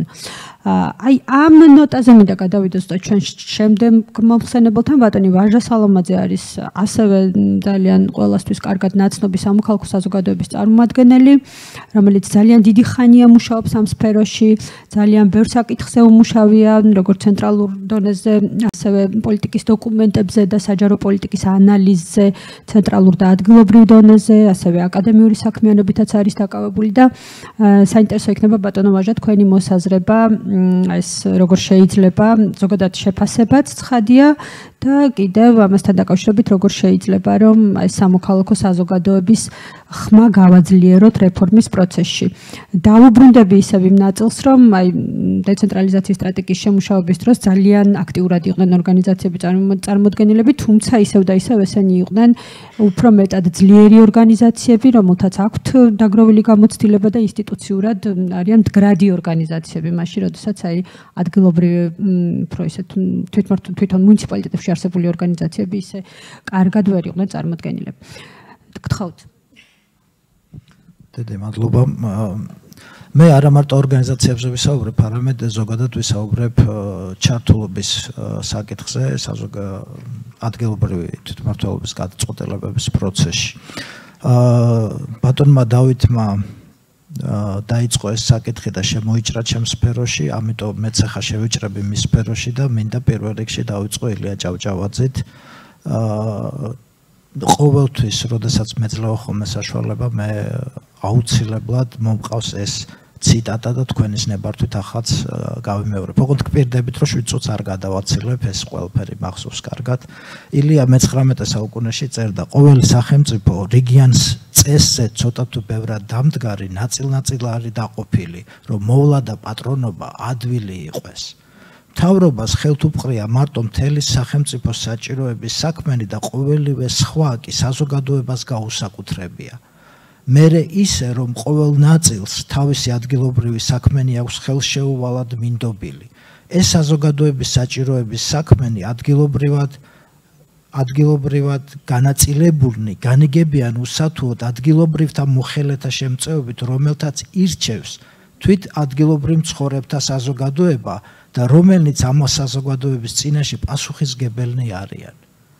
აი ყველა სიტყვა დღევანდელ რეალობას ხო შეესაბამება და რითი ამთავრებს. ამგვარი მართლობა მეტად ხელს უმართავს ქვეყნის კეთილდღეობას, ხალხს აფხიზლებს, ჭკუასა და გონებას უხსნის, რადგანაც საზოგადო მზრუნველობისთვის ხალის უღვიძებს და საზოგადო საქმისათვის წვრთნის და ავარჯიშებს. ეხლა თქვენის ნებართვით ამ მთლიანად ხელახლა აღარ წავიკითხა, უბრალოდ ბოლო ნაწილში ჩავამატებ ერთ სიტყვას და შევხედოთ.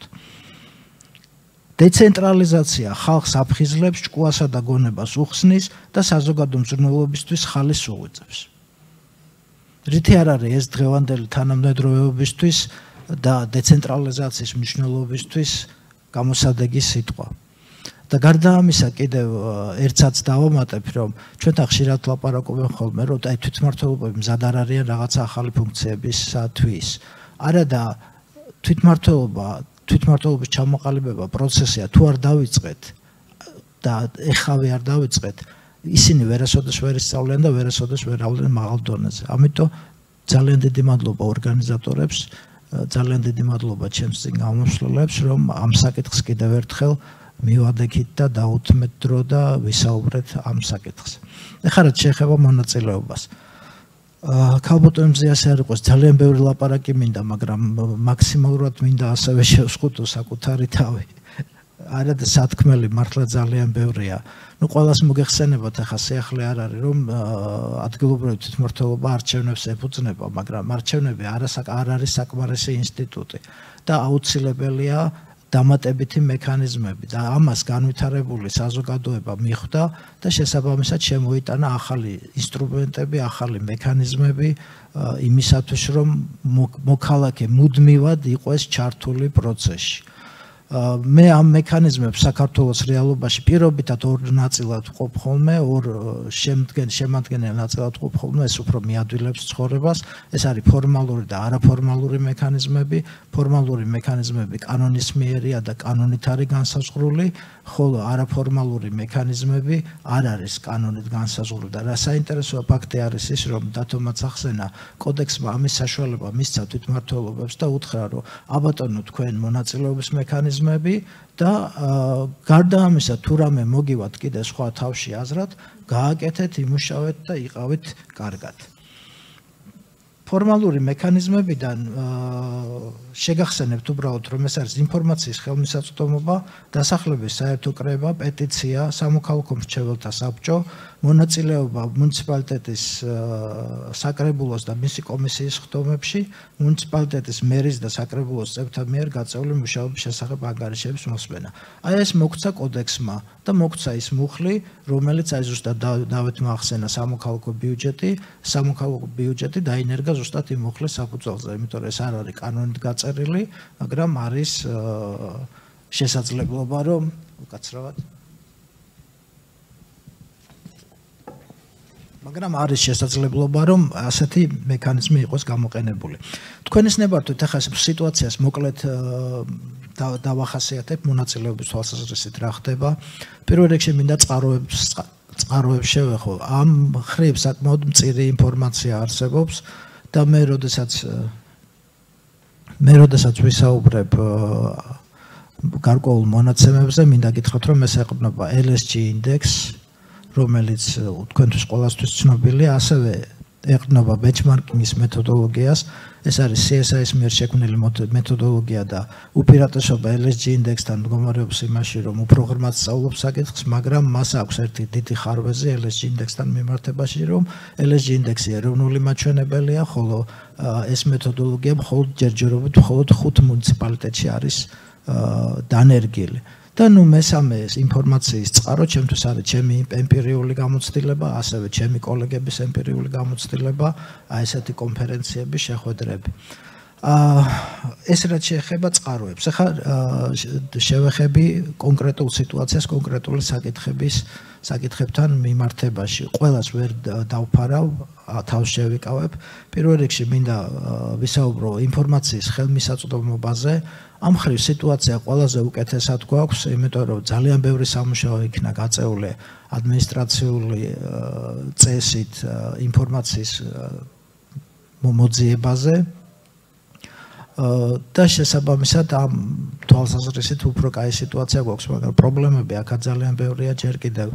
მიუხედავად იმისა, რომ ვებგვერდები პოპულარული გახდა და ძალიან ბევრ მუნიციპალიტეტს აქვს, ალბათ სავარაუდო თითქმის ყველა მუნიციპალიტეტს აქვს, შეიძლება ესე ითქვას, მაგრამ იქ ინფორმაციის მოძიება და მოძიების სიოლე, დროულობა ცოტა პრობლემურია ხოლმე.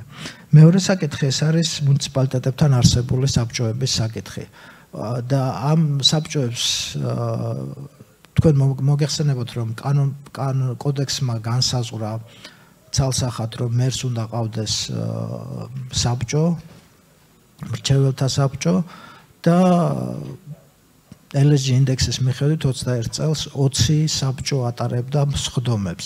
ახალი მონაცემები სამწუხაროდ ვერ ვნახე, მაგრამ ქალბატონებზე ადამიანთანხმება ალბათ, რომ საბჭოების რიცხვი იზრდება. ზუსტი ციფრი არ მაქვს და პარამეტრი იზრდება, მაგრამ აქაც გარკვეული ხასიათის პრობლემები გვაქვს. ძირითადად არის ხოლმე ორი სახის პრობლემა, ეს არის კომპოზიცია. სამოქალაქო საზოგადოების ორგანიზაციები ხშირად არ ეთანხმებიან ხოლმე იმ კომპოზიციას, რომელსაც მერი ირჩევს და მეორე პრობლემა არის საკითხის ფორმალური ხასიათი. ხშირად საბჭოები იქმნება, მაგრამ ისინი არ მუშაობს. ცალკე მინდა აღვნიშნო პეტიციის ინსტიტუტი, მოგეხსენებათ, რომ კოდექსმა 1%-ს ამორჩეულთა 1%-ს მისცა პეტიციის წარდგენის საშუალება და ასევე ძალიან საინტერესოა, რომ პეტიციის კოდექსმა მიანიჭა უფლება თვითონ თვითმმართველობის მუნიციპალიტეტებს, რომ შეამცირონ ეს პროცენტი და დღეს საშუალოდ 0.15%-ზეა ჩამოსული საშუალოდ თუ გადავხედავთ. მაგრამ ისევ LSG ინდექსის მიხედვით 21 წელს მხოლოდ 8 მუნიციპალიტეტს მიმართეს პეტიციით მოქალაქეებმა და წელს ნამდვილად არ ვიცი ვერ გეტყვით, თუმცა აქ არის ერთი პრობლემა. ძალიან ხშირად წარდგენილი პეტიციები არ განიხილება ხოლმე და ეს ბლოკავს ამ საკითხს და მის გავრცელებას და დანერგვას ხელს უშლის. და ბოლოს არაფორმალური მექანიზმებიდან მინდა გამოვყო სამოქალაქო ბიუჯეტი, რომელიც ძალიან ტრენდული და მოდური გახდა ჩვენ საზოგადოებაში, ძალიან ბევრი მუნიციპალიტეტი ნერგავს მას. ჩემი ინფორმაციით 27 მუნიციპალიტეტშია დანერგილი უკვე ეს მექანიზმი და ყველაზე მაღალი და ის კიდევ ერთხელ შეიძლება რაღაცა ციფრებთან მიმართებაში შემეშალოს და შემისწორეთ. მე რაც ვიცი, ყველაზე მაღალი 3 მილიონი აქვს გორს გამოყოფილი ამისთვის და 1 მილიონი აქვს გამოყოფილი ბათუმს. ზუგდიდსაც 1 მილიონია გამოყოფილი. მე არ მინდოდა კონკრეტიკაზე გადასვლა, მაგრამ ეს ძალიან მნიშვნელოვანი მაჩვენებელია და დათოს დავეთანხმები იმას, რომ აქ ძირითადად ხეირის ბჭყალებში ინსტრუმენტი მუშაობს. რატომ? პირველ რიგში იდეის ავტორები ხეირობენ იმით, რომ მათი იდეა ხდება ცხოვრებაში ისხავს ფრთებს და ისინი დაინტერესებულნი არიან ამით. ხოლო მოქალაქე დაინტერესებულია იმით, რომ ის რო ხმას მისცემს და მისი პროექტი გაიმარჯვებს, ის ამითი იხეირებს, ხიდი იქნება, განათება იქნება თუ ქანდაკება იქნება სკვერში. აი ეს არის გასათვალისწინებელი ჩემი აზრით, როდესაც მუშაობ თვითმმართველობებთან, რომ აი ესეთი და საზოგადოებასთან, რომ აი ესეთი ხეირიანი იდეებით უნდა მივიდეთ მათთან. 2-3 წუთი დამრჩა მე მგონი, მინდა მიღწევებზე და გამოწვევებზე ვისაუბრო ასევე. ყველაზე დიდი მიღწევა მონაწილეობის თვალსაზრისით არის ის, რომ ის გახდა ძალიან პოპულარული. არა მარტო დონორებს, საზოგადოებრივ ორგანიზაციებს და არამედ ასევე მუნიციპალიტეტებს შორის.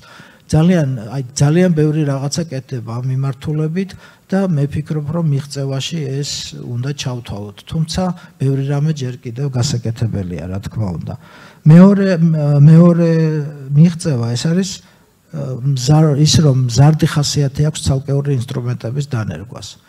და წამოვიდა ახალი ინსტრუმენტები, ეს არის სამოქალაქო ბიუჯეტი, რომელიც ბოლო 5 წლის განმავლობაში ინერგება, ასევე ეგრეთ წოდებული civic club-ი, შარეტი და ძალიან ბევრი ახალი მექანიზმი შემოდის და მე იმედი მაქვს, რომ სულ უფრო და უფრო გაფართოვდება ეს არეალი. რაც შეეხება გამოწვევებს, ისევ და ისევ ყველაზე დიდი გამოწვევა არის მოსახლეობის პასიურობა.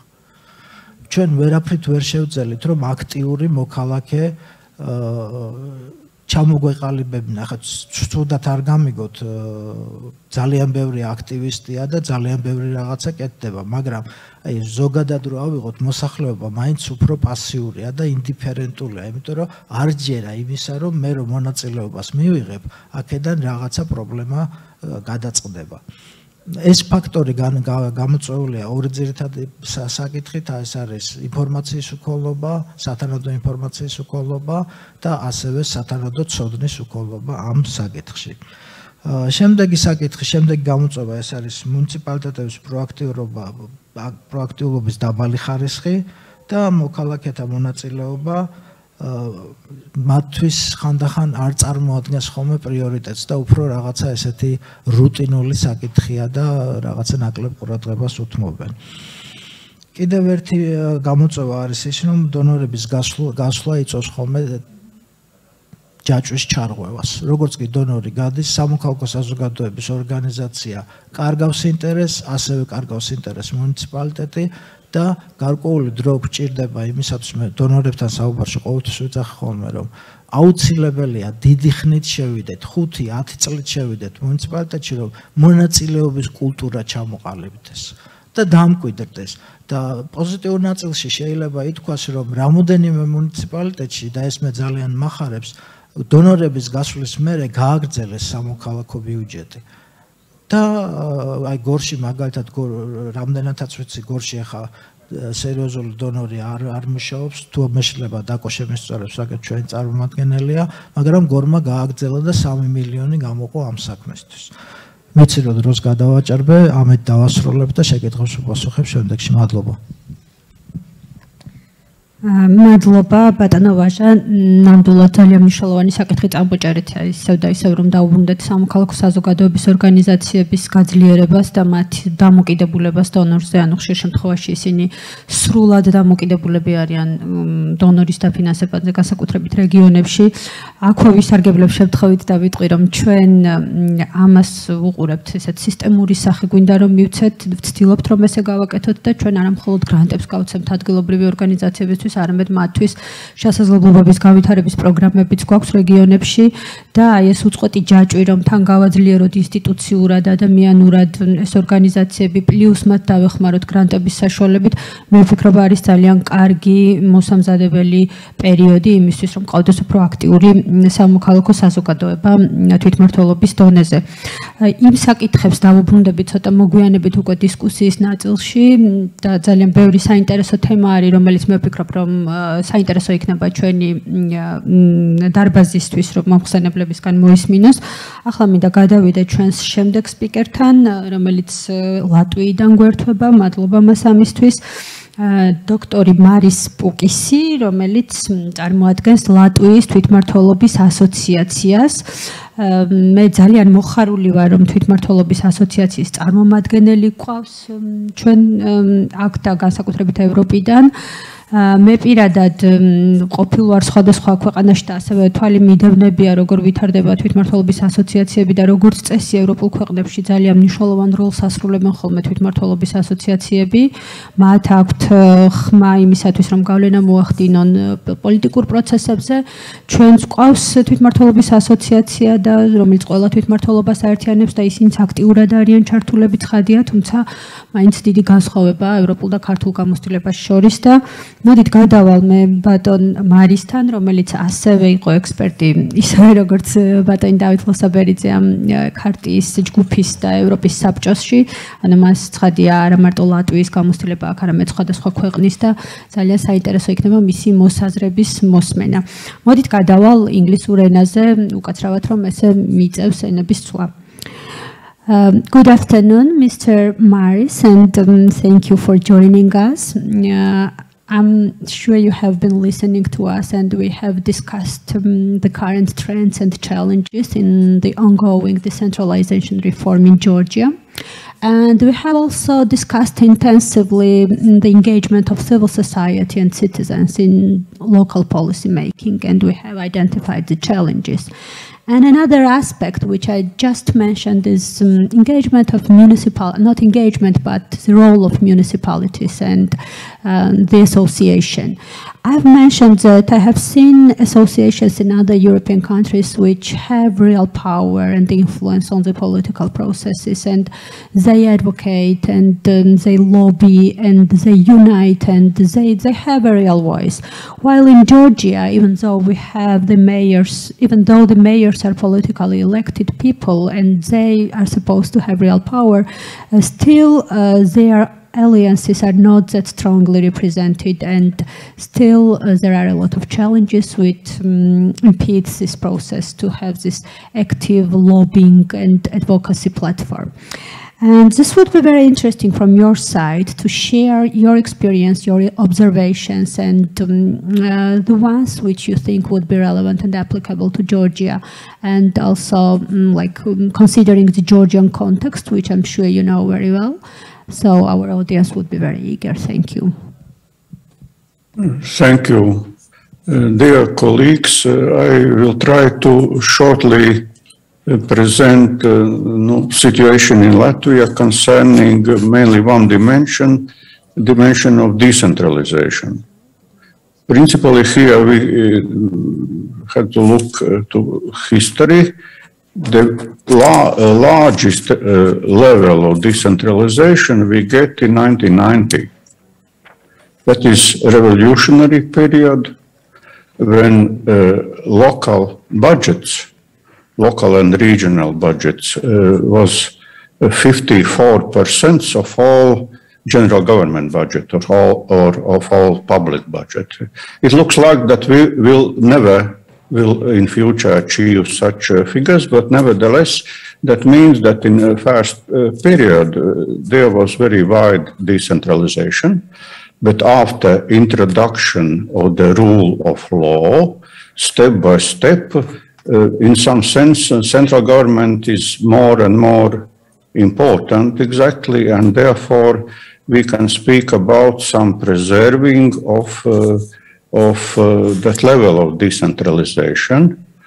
And mainly we can say that more or less we preserve, but exactly not so much. If we speak about finances today, local governments have approximately 1/4 of public budget.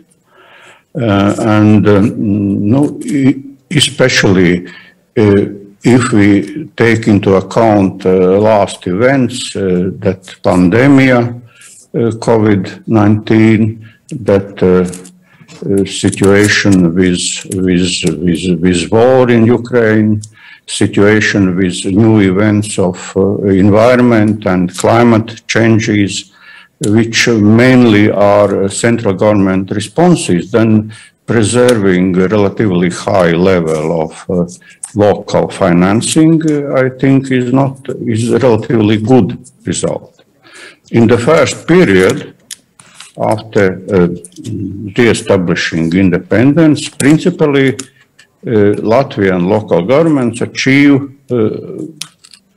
several important features which directly are connected with problem of decentralization. First of all, was recognized rights to own policy, own elements of economic, social policy which could be to local government. Secondly, that means that local governments have their own property rights, and property of local governments was separated from state property with all sequences from that. That means that local governments achieve rights of local legislation, not maybe very wide, but nevertheless, local legislation is recognized, and local governments in the part of autonomous functions have these rights to write, and then we get rights to administrative autonomy. That means that local governments can choose what kinds of institutions then they organize, and those institutions are responsible to council, not to ministries. Rights to contest disputes with central government in all kinds of courts. Therefore, local governments can contest national legislation in the Constitutional Court. Local government can contest administrative acts in the Administrative Court. They can participate in civil process against state. However, it happens not so much, but principle that rights characterize a level of autonomy. And then we are proud on our system of negotiations. We have very developed system of formal negotiations. Main element is annual protocol, which is each year proposed to parliament together with state budget, where common and different positions of central government and local governments are included. And we have formal procedures how to speak between association of local governments and each of the ministries, and that final protocol is some compact element which gets together all those positions. And we have very wide informal practice in parliament. We lobby in parliamentary commissions every day. When these commissions take part, we participate in state in meetings of cabinet of ministers and so on. And principally, those elements are more or less achievements, which concerns reforms. Yes, reform consists of all elements, including also participative democracy elements. Reforms include education system and many other things. But mainly we in Latvia speak about administrative territorial reforms. We have several reforms. First was 94, that is centralization of capital of Riga. 97, abolishing elections in regional level. 2009, decreasing of local government amount from 600 to 119. And last 2021, decreasing from 119 to 43. In result, last amalgamation of municipalities lead Latvia among largest local governments in the European Union. But the most important element maybe is new law on local governments. Because we work in one system of law from 1994 to 2021, and now we get new law which is announced only 2 weeks ago. And that new law include several new elements. First of all, we preserve main elements of democracy which achieved before. That is not so simple, but we widely participate in all discussions from beginning to last stage. Secondly, very important element is reform of elections. Previously, our local governments, smaller local governments, could elect councillors from lists of residents and from political parties. After last reform means that there will be some development of representative democracy and strengthening political parties. That means that only political parties can participate in local elections too. At the same time, that means new stage from development, because those political parties which arise locally, they as a rule participate in some coalitions also in parliamentary elections, and that will lead to maybe next stage of political parties development. At the same time, that means more stronger positions, because party is more permanent structure. Secondly, last reform means shift to strengthening executive branch. In Latvia, it was recognized that local governments, that means legislative and representative one branch, and second branch is executive. That in this situation, strengthening of executive branch means that some rights of mayor mayor in Latvia is chairman of council, which is elected by council. Mayor is elected by council.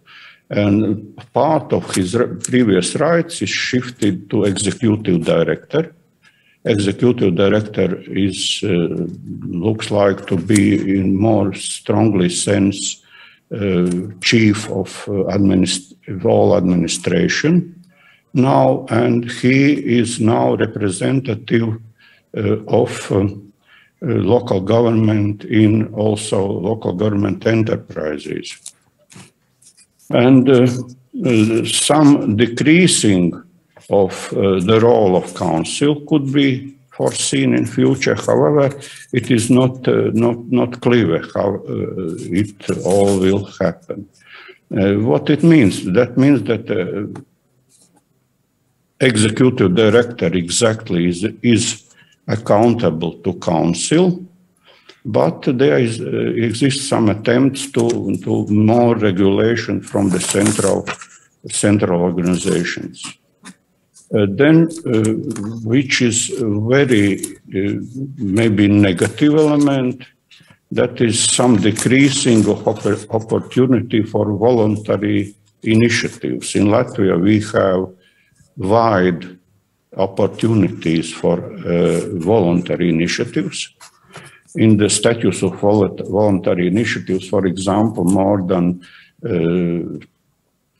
30 years is, for example, municipal police and such important structures in part of local governments previously we have financed by local governments' own resources, municipal policies, and some not. In future, that will be obligatory function, but voluntary initiatives in some sense, they are not excluded, but they will be not so simple to implement. And which is the most maybe interesting in our last reform, that is new large chapter about participative democracy. If previously we have only such elements as pools of residents and something local referenda, in this moment we have new law on local referenda. In this moment we have large chapter of participative democracy, including all those elements as petitions, consultative councils, and participatory budget is now from next year. Participatory budget will be obligatory. Previously, it was voluntary initiative. And it happens in local governments, but in future that will be an obligatory element. And main challenge for future is in elected local consultative councils in practically all territories, which historically were before those many reforms. It means that in 600 local administration territories could be created and elected, not chosen by something, councils. However, it is voluntary initiative. Therefore, law describes main functions of such councils if they will be created. But for future, that was challenged. What will be reactions of local governments? And here I see a very close situation in Latvia with situation in Georgia. That consultative process with citizens, it is developing, and we have very many challenges. And main lessons from last reform especially, is that maybe when you amalgamate something or when you increase some responsibilities, then two problems arise. One problem is fight against periphery effect, and until for next year, that is problem from Latvia, how to introduce good programs, how to fight that periphery effect in those new amalgamated territories. And secondly, that is some programs for strengthening of development centers, because that amalgamation of municipalities exactly is connected with the idea that there will be development centers which will facilitate all territory around, but those centers not always are sufficiently strong, not all of them. And therefore, those are exactly challenges for future, but at the same time, we know that the situation is complicated. This is crisis in energetics, that is war in Ukraine, and no, there is not clear how much money will be generated for such ideas in next years. Thank you. Thank you very much, and that was very interesting for Georgian audience. გადავალ ქართულ ენაზე, მე როგორც ვიცი, დროს უკვე გადავაჭარბეთ, თუმცა ცოტა გვიან დავიწყეთ და თუმცა მინდა დარბას მივცე შესაძლებლობა, რომ თუ კი გაქვთ კითხვა რომელიმე მომხსენებელთან მოგცემთ ამის შესაძლებლობას და თუ კითხვები არ იქნება, მაგ შემთხვევაში შევაჯამებ ამ პანელს და ამით დავასრულებ. გთხოვთ. როგორც ხედავ, კითხვები არ არის. მადლობა მინდა გადავუხადო ჩვენს მომხსენებლებს. ძალიან დიდი ხანია, როგორც ჩანს, არ შევხვედრე ვართ და ყველას ძალიან გაგვიგრძელდა სიტყვა. მოკლედ შევაჯამებ ჩვენს პანელს. ძალიან საინტერესო იყო ჩემთვის პირადად, მით უმეტეს მე ის ადამიანი ვარ, რომელიც უფრო მეტ ინფორმაციას ვფლობ და დარწმუნებული ვარ, რომ ჩვენი დარბაზის, ჩვენი მსმენელებისთვის კიდევ უფრო საინტერესო იქნებოდა, იმიტომ რომ თქვენ ბევრ სიახლეს შეიტყობდით. საინტერესო იყო ხედვა ქალბატონი მზიასგან იმის მოსმენა თუ რა გეგმები აქვს ხელისუფლებას და რა მიმართულებით ვფიქრობთ რომ შეიძლება განვითარდეთ და ასევე ძალიან საინტერესო იყო სამოქალაქო საზოგადოების აზრის მოსმენა განსაკუთრებით ამ ჩართულობის ნაწილში. ჩემი დაკვირვებით ეს გამოწვევები რაც გვაქვს და რაზეც ჩვენ ვისაუბრეთ, ისეთი სახის არის, რომ ესეთი ცალსახა პასუხი მასზე არ არსებობს. ერთის მხრივ ნამდვილად დგას დღის წესრიგში, რომ მუნიციპალიტეტები არ არიან ბევრი რამისთვის მზად, მათ შორის იმ უფლებამოსილებებისთვის, რომელიც ჩვენ გვინდა რომ გადავცეთ, არ არის რეალურად ისეთი ინსტიტუციური მოწყობა და არც ადამიანური კაპიტალი, რომ მათ ბევრი რაღაცა პირდაპირ განახორციელონ. ჩვენ უშუალოდ მუშაობთ მათთან და ბევრი შემთხვევა ქონია, როდესაც ძალიან დიდ გამოწვევებს წავაწყდით, თუმცა მეორეს მხრივ, როდესაც ამას იღებ როგორც დამაბრკოლებელ ფაქტორს და ამბობ, რომ აი ამის გამო მაშინ აღარ უნდა განვახორციელოთ ეს რეფორმა, ცხადია ესეც არასწორია და თუ ამას არ დაიწყებ და თუ არ გადასცემ გარკვეულ უფლებამოსილებებს და თუ არ აღჭურვა მუნიციპალიტეტებს შესაბამისი ფინანსური და მატერიალური რესურსებით, ცხადია რომ ესეც არაფერი არ გამოვა. ამიტომ არ არის ეს პოლიტიკოსებისთვის და ხელისუფლებისთვის ასევე ესეთი იოლის საკითხი და ეს ცხადია საჭიროებს უფრო ფართო დისკუსიას და ესეც ერთ-ერთი ნაბიჯია, მე ესე ვხედავ ჩვენ დღევანდელ შეხვედრას. მეორე ყველაზე დიდი გამოწვევა, რაც ჩემი აზრით დგას, არის სწორედ მოქალაქეთა ჩართულობა და აქაც იგივენაირად მოქალაქეები არ არიან მზად ამისთვის, არც მოქალაქეები და არც თვითონ ხელისუფლების, ადგილობრივი ხელისუფლების წარმომადგენლები. ჩვენ ბევრი გვისაუბრია იმაზე, რომ ეს ჩართულობა არ არის მაღალი განვითარებულ ქვეყნებშიც, მაგრამ ისიც ვიცით, რომ იქ უფრო სხვა მიზეზებით არ არის და კარგი ცხოვრებისგან, ასე ვთქვათ, არ არის მათი ჩართულობა მაღალი, იმიტომ რომ ხშირ შემთხვევაში მათ იმდენად გამართული სერვისები აქვთ, იმდენად კარგად იღებენ ამ სერვისებს, რომ ხშირად არც აინტერესებთ ვინ დგას ამის უკან და ჩვენთან სხვა რეალობაა და ერთ-ერთი ჩვენი დაკვირვებით ფაქტორი, რაც არის და ასევე ამაზეც ვისაუბრეთ, არის აი ეს კულტურა, გარკვეულწილად საბჭოთა მემკვიდრეობა, როდესაც როდესაც მოქალაქეები თავიანთ უფლებებს ვერ იაზრებენ ბოლომდე, არიციან რომ ეს მათი უფლება, არიციან რომ ხელისუფლება არის მათ წინაშე ანგარიშვალდებული და ხშირად აი ესეთი დამოკიდებულება ხელისუფლებას და მოსახლეობას შორის არის ერთგვარად ვერტიკალური და მოქალაქეები შეჰყურებენ, რას მისცემს მას ხელისუფლება და ვერ იაზრებენ იმას, რომ ისინი აქტიურად უნდა ჩაებან ამ პროცესში.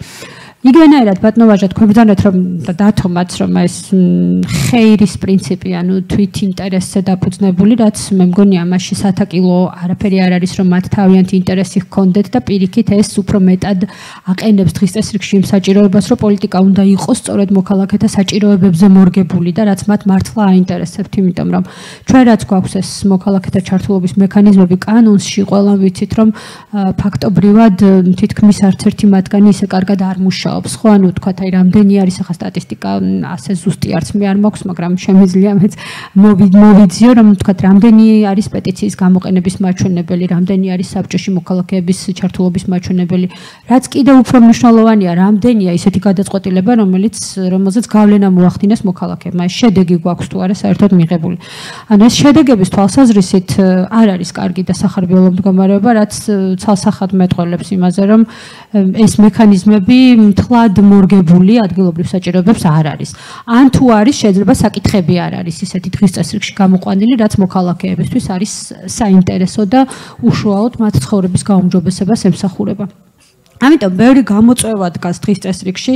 კიდევ ერთი ძალიან მნიშვნელოვანი, რაც ძალიან მენიშნა ბატონმა დავითმა ახსენა ფორმალ და ბატონმა ვაჟამაც არ მინდა ვინმეს დავუკარგო გამონათქვამი ფორმალური და არაფორმალური მექანიზმები და ასევე ადგილობრივი პოლიტიკური ელიტების გავლენები და ჩვენ შეიძლება ესე დავყოთ კიდევაც ეს საკითხები, ანუ არის საკითხები, რომლებიც შეგვაქვს ფორმალურად დოკუმენტებში და სტრატეგიებში და ამაზე ვმუშაობთ, როგორიც არის თქვა ინსტიტუციური გაძლიერება, ადამიანური კაპიტალის გაძლიერება, მექანიზმების დახვეწა, პოლიტიკის ჩარჩოს დახვეწა, სერვისების გაუმჯობესება და ასე შემდეგ და ამის მიღმა არის კიდევ ის არაფორმალურია ეს კულტურული გარემო რომელიც ჩვენ ქვეყანაში არის და გარკვეულწილად საბჭოთა მემკვიდრეობა, მოქალაქეების დაბალი ჩართულობა, დაბალი ცოდნა პოლიტიკური პროცესებისა და ადგილობრივი პოლიტიკური ელიტების გავლენები. ეს არის ძირითადად ის კი რა თქმა უნდა, აუცილებლად გადმოგცემთ სიტყვას.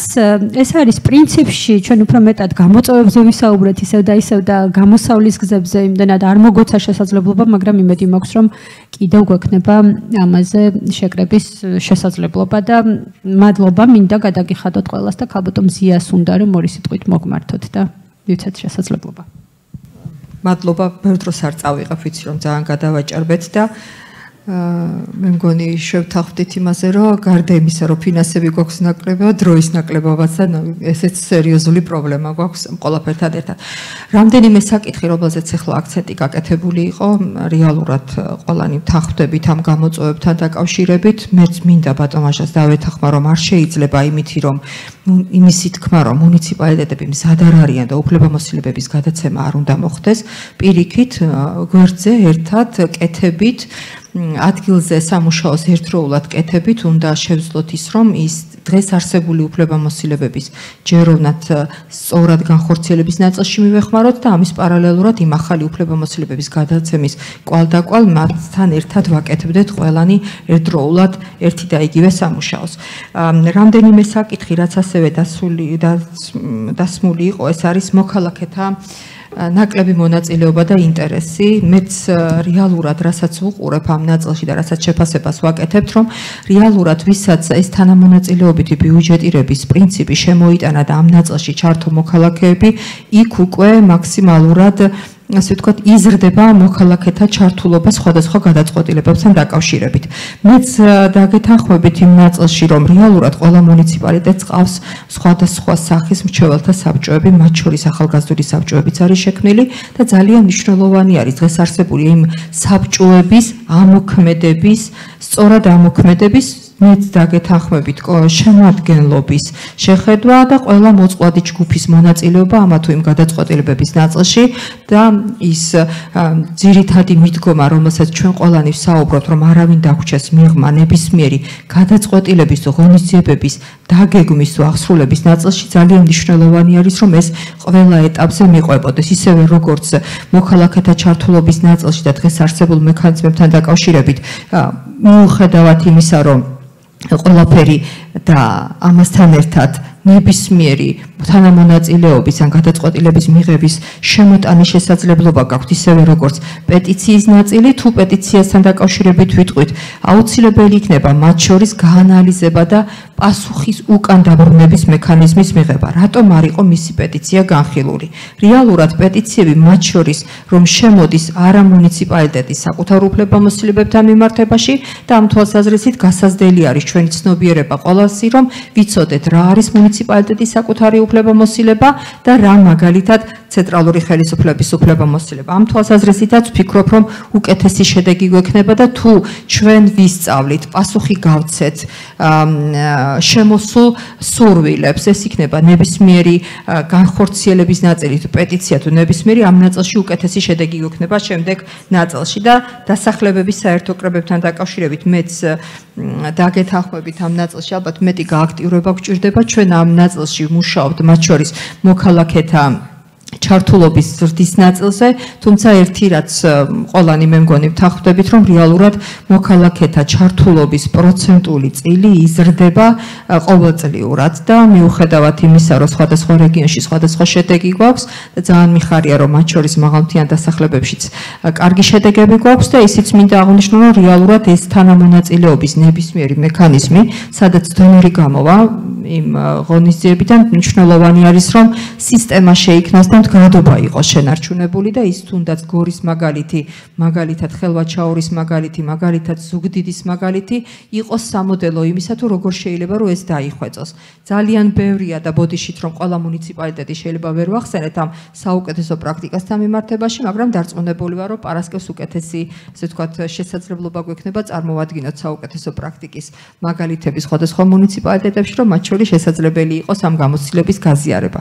კიდევ ერთხელ ძალიან დიდი მადლობა ბოდიშით ჩვენი დროის გადაჭარბებისთვის და იმედი გვაქვს, რომ მეტი შესაძლებლობა გვექნება ესეთი სახის შეხვედრების, რომ მაქსიმალურად მეტი გავაზიაროთ ჩვენი, ასე ვთქვათ, მიღწევები და რაც ყველაზე მნიშვნელოვანია, გამოწვევები, რომელიც არც ისე ცოტა გვაქვს. წარმატებები ყველას. მადლობა. მადლობა ქალბატონო მზია და თქვენ ახსენეთ არავინ დაგვრჩეს ყურადღების მიღმაო, რაც გაეროს სლოგანიც არის და ამ კარგ ნოტაზე დავიშალოთ, მე მგონი აჯობებს და დავუთმოთ შემდეგ გამომსვლელებს სცენა. მადლობა.